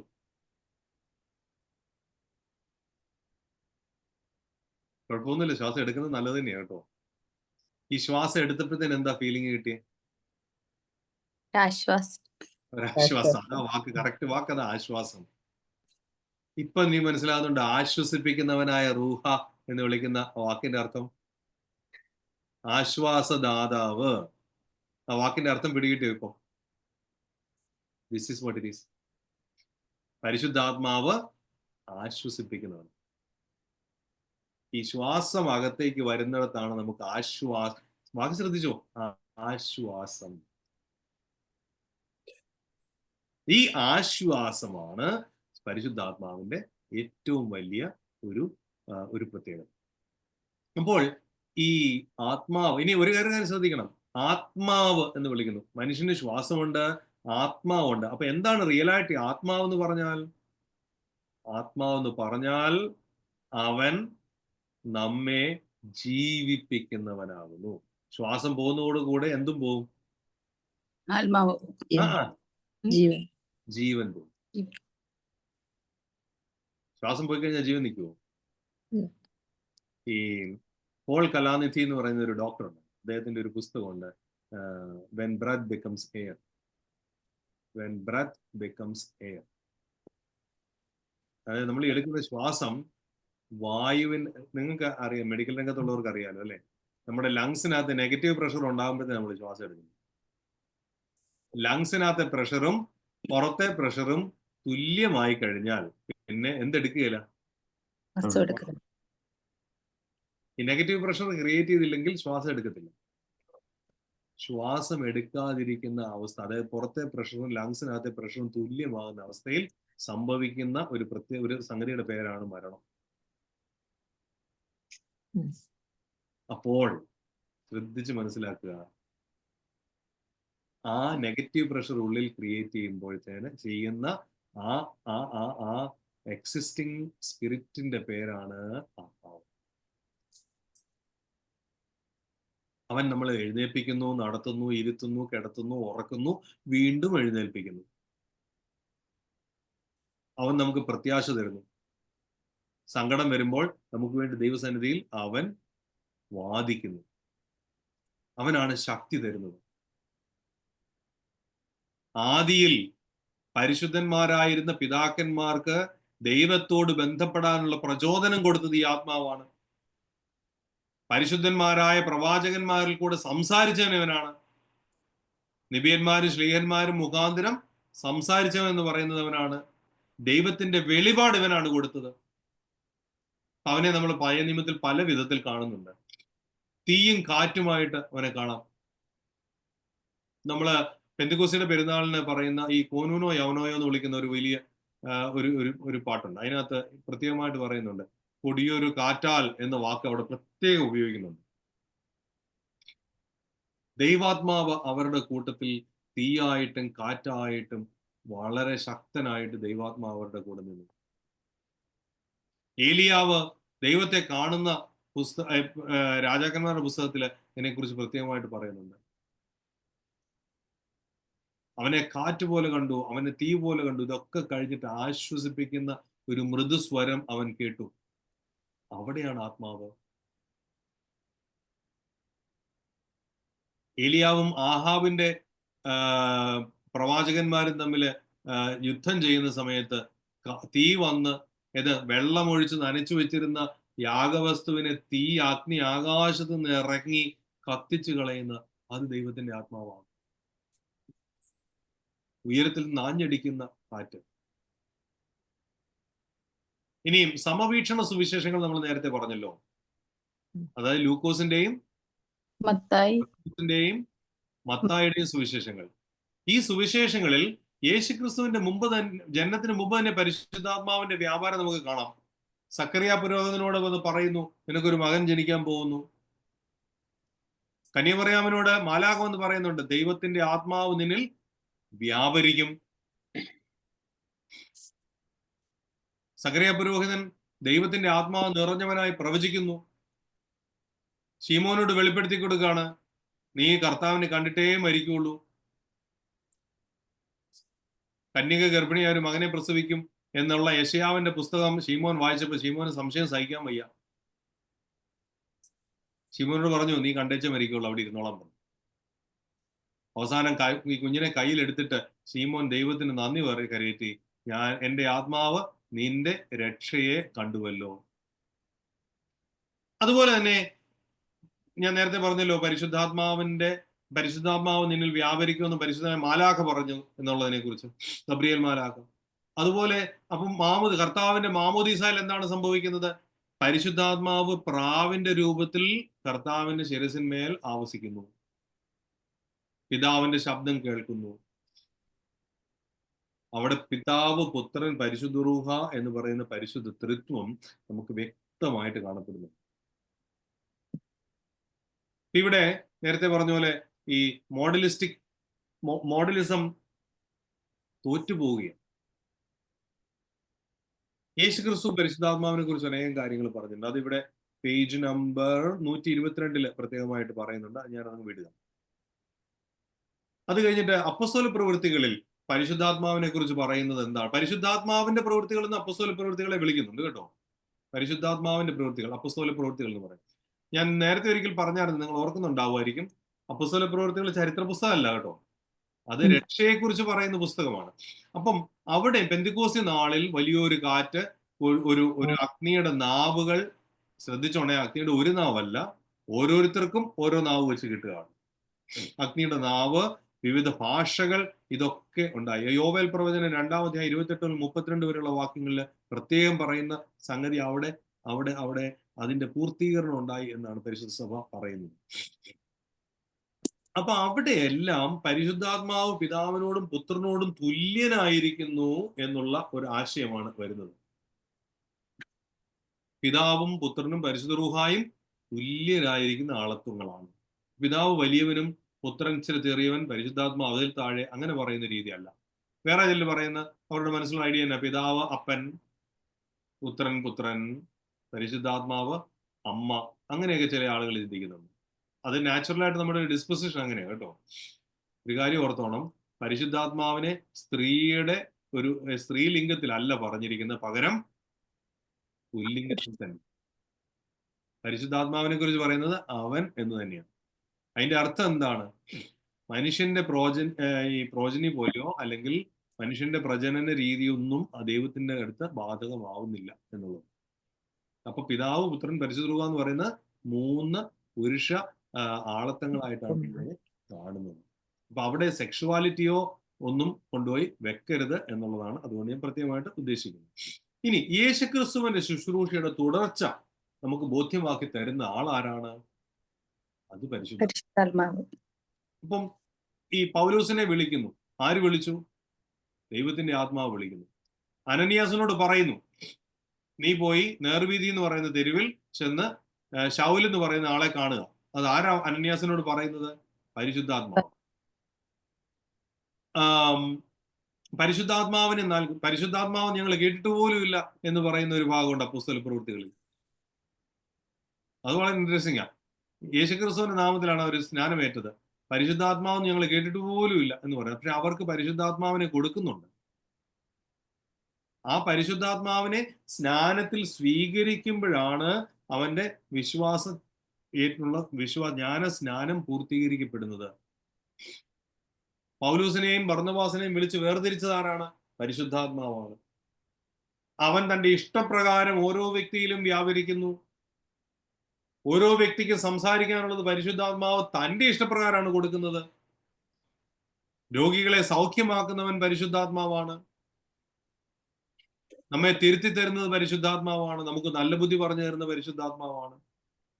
ഇനി നമ്മുടെ ഓരോരുത്തരും അനുദിന ജീവിതത്തിലേക്ക് ഒന്ന് നോക്കിയാൽ ഓരോ ദിവസവും നമുക്ക് നമ്മുടെ ജീവിതത്തിൽ ശരിയായ കാര്യങ്ങൾ ചെയ്യാൻ നമുക്ക് ധൈര്യം തരുന്നത് ആരാണ്? പരിശുദ്ധാത്മാവാണ്. ഈ 2-ാമത്തെ പാഠത്തിലേക്ക് പോയാൽ പരിശുദ്ധാത്മാവ് ദൈവമാണ്. പരിശുദ്ധാത്മാവ് ദൈവമാകുന്നു എന്നുള്ളത് വളരെ അടിസ്ഥാനപരമായിട്ട് അടിവരയിട്ടും പഠിപ്പിക്കുന്ന ആളാണ് പരിശുദ്ധനായ പൗലോസ്ലീഹ. പരിശുദ്ധനായ പൗലോസ്ലീഹയെ മൂവ് ചെയ്യുന്നത് പരിശുദ്ധാത്മാവാണെന്നുള്ളത് കൊണ്ട് തന്നെ ദൈവത്തിന്റെ ആത്മാവെന്ന് 10 പ്രാവശ്യം, ക്രിസ്തുവിന്റെ ആത്മാവെന്ന് 1 പ്രാവശ്യം, യേശുക്രിസ്തുവിന്റെ ആത്മാവെന്ന് 1 പ്രാവശ്യം, ആത്മാവെന്നുള്ള വാക്ക് മാത്രം 110 തവണ. ഇതെല്ലാം ഒരേ സിനോണിംസ് ആയിട്ടാണ് പൗലോസ് ഉപയോഗിക്കുന്നത്. എന്ന് പറഞ്ഞാൽ അതിന്റെ അർത്ഥം എന്താ? ഇതെല്ലാം ഒരേ ആള് തന്നെ. ദൈവത്തിന്റെ ആത്മാവ്, യേശുക്രിസ്തുവിന്റെ ആത്മാവ്, ക്രിസ്തുവിന്റെ ആത്മാവ്, ഇതെല്ലാം ഒരേ ആള് തന്നെയാണെന്ന് പരിശുദ്ധനായ പൗലോസ്ലീഹ പ്രത്യേകമായിട്ട് പറയുന്നുണ്ട്. അത് അദ്ദേഹത്തിന്റെ യഹൂദ പശ്ചാത്തലത്തിൽ നിന്നുള്ള ഒരു അപ്ബ്രിങ്ങിന്റെയും കൂടെ ഗുണമാണ് നമ്മൾ അറിഞ്ഞിരിക്കണം. അപ്പം ഈ എൻ ക്രിസ്റ്റോ എന്ന് പറഞ്ഞ ഗ്രീക്ക് എക്സ്പ്രഷൻ ഉണ്ട്. ഇൻ ക്രൈസ്റ്റ് എന്ന് വ്യാഖ്യാനിക്കാം. അതുപോലെ ഈ ഇൻ സ്പിരിറ്റ് എന്ന് പറയുന്ന ഒരു എൻ പ്നോയ്മ, പ്നോയ്മ എന്നിങ്ങനെ പറയുന്ന ഒരു വേറൊരു എക്സ്പ്രഷൻ ഉണ്ട്. അപ്പം ഇത് ഇൻ ക്രൈസ്റ്റ്, ഇൻ സ്പിരിറ്റ്, ഇതും വളരെ സിനോണിമിക്കലായിട്ടാണ് പരിശുദ്ധനായ പൗലോസ്ലീഹ ഉപയോഗിക്കുന്നത്. കൊരിന്ത്യർക്കെഴുതിയ 2-ാം ലേഖനം 3-ാം അധ്യായം 17-ാം വാക്യത്തിൽ ഒരു വിശ്വാസി ഒരേ സമയം ക്രിസ്തുവിലായിത്തീരുന്നു, അവൻ ആത്മാവിലും ആയിത്തീരുന്നു എന്ന് പരിശുദ്ധനായ പൗലോസ്ലീഹ പറയുന്നത് ഈ അർത്ഥത്തിൽ നമുക്ക് മനസ്സിലാക്കാം. പരിശുദ്ധാത്മാവിൽ കൂടി നമുക്കൊരു പുതിയ ജീവൻ ലഭിക്കപ്പെടും. ആ പുതിയ ജീവൻ എന്ന് പറയുന്നത് ലഭിച്ചു കഴിഞ്ഞാൽ നമുക്ക് നമ്മൾ ആത്മാവിനാൽ നയിക്കപ്പെടുന്നവരായിത്തീരും. യോഹന്നാന്റെ സുവിശേഷം 3-ാം അധ്യായം 8-ാം വാക്യം.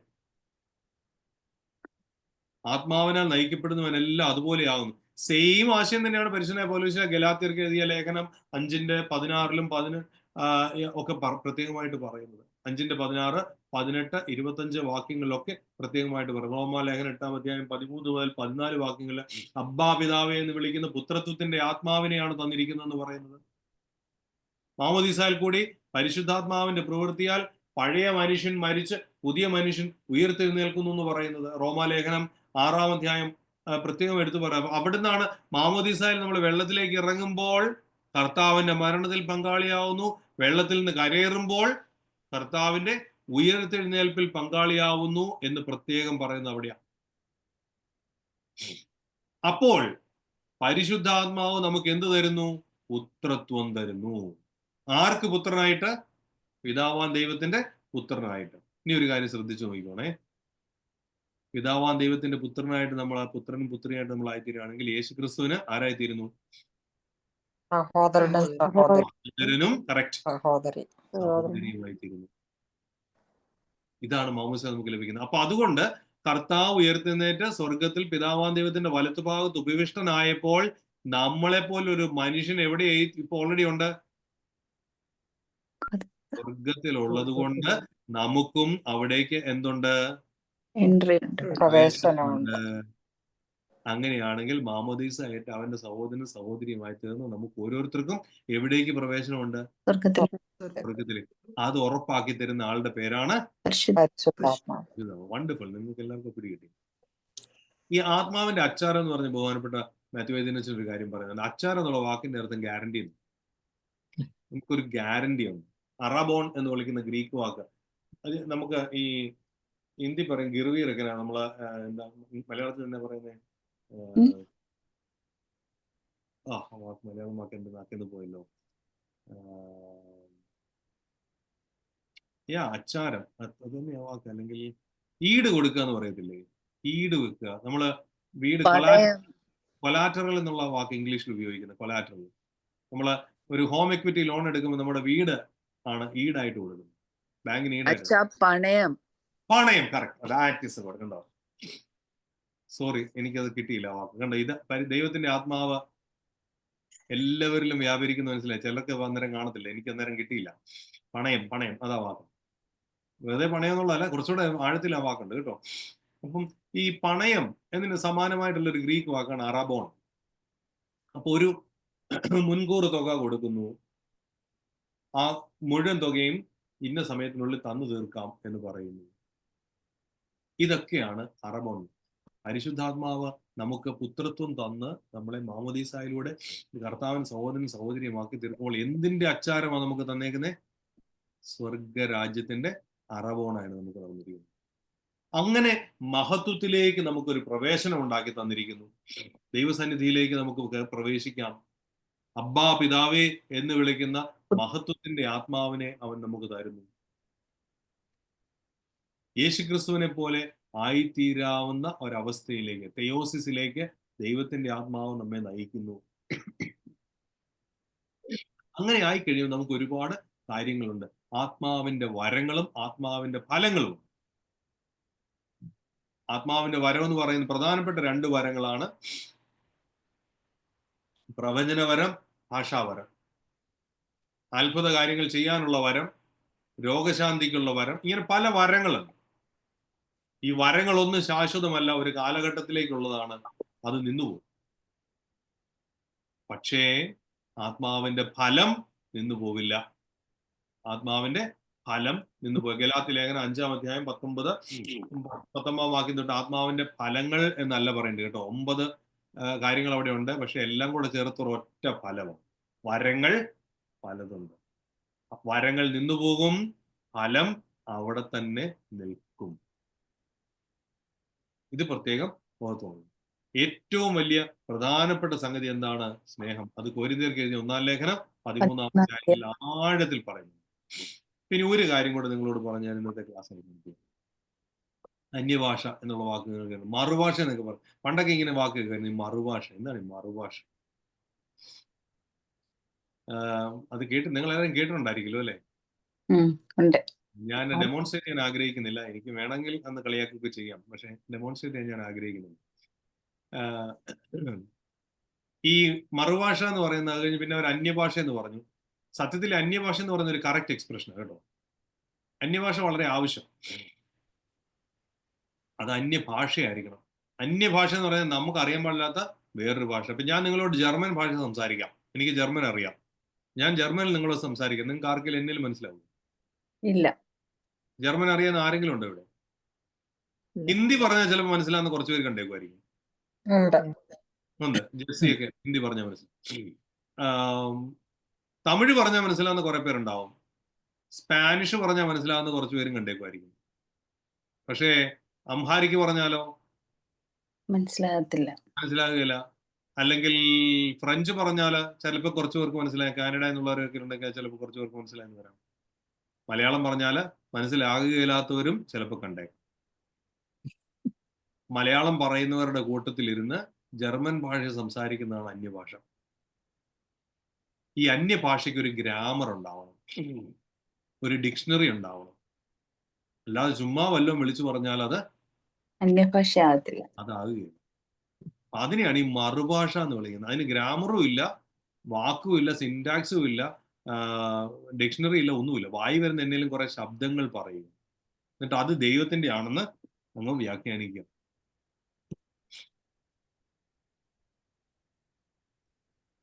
That is not correct. പരിശുദ്ധ പൗലോസ്ലീഹ തന്നെ അതിനെ ശക്തമായിട്ട് ഖണ്ഡിക്കുന്നുണ്ട്.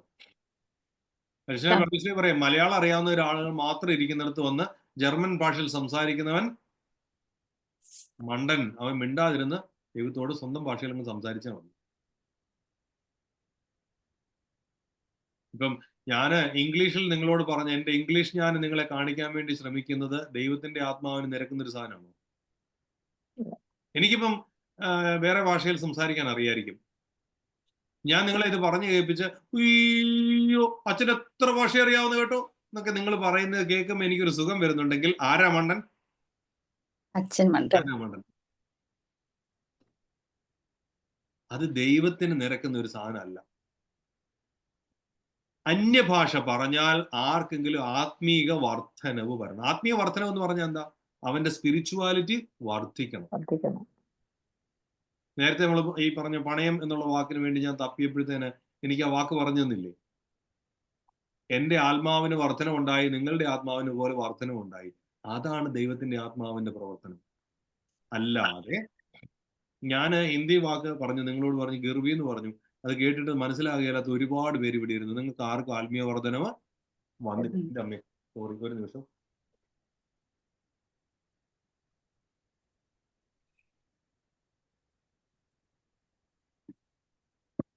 സോറി, എനിക്ക് ക്ലാസ് ഇവിടെ നിർത്തണം, എനിക്ക് ആശുപത്രിയിലേക്ക് തിരിച്ചു പോകണം. ഇതിനകത്തുള്ള ഒരു ഭാഗം മാത്രമേ ഉള്ളൂ ഇനി ബാക്കി. പക്ഷപാതം ചെയ്യുന്ന ആത്മാവ്, അത് നിങ്ങൾ വായിച്ച് മനസ്സിലാക്കുക.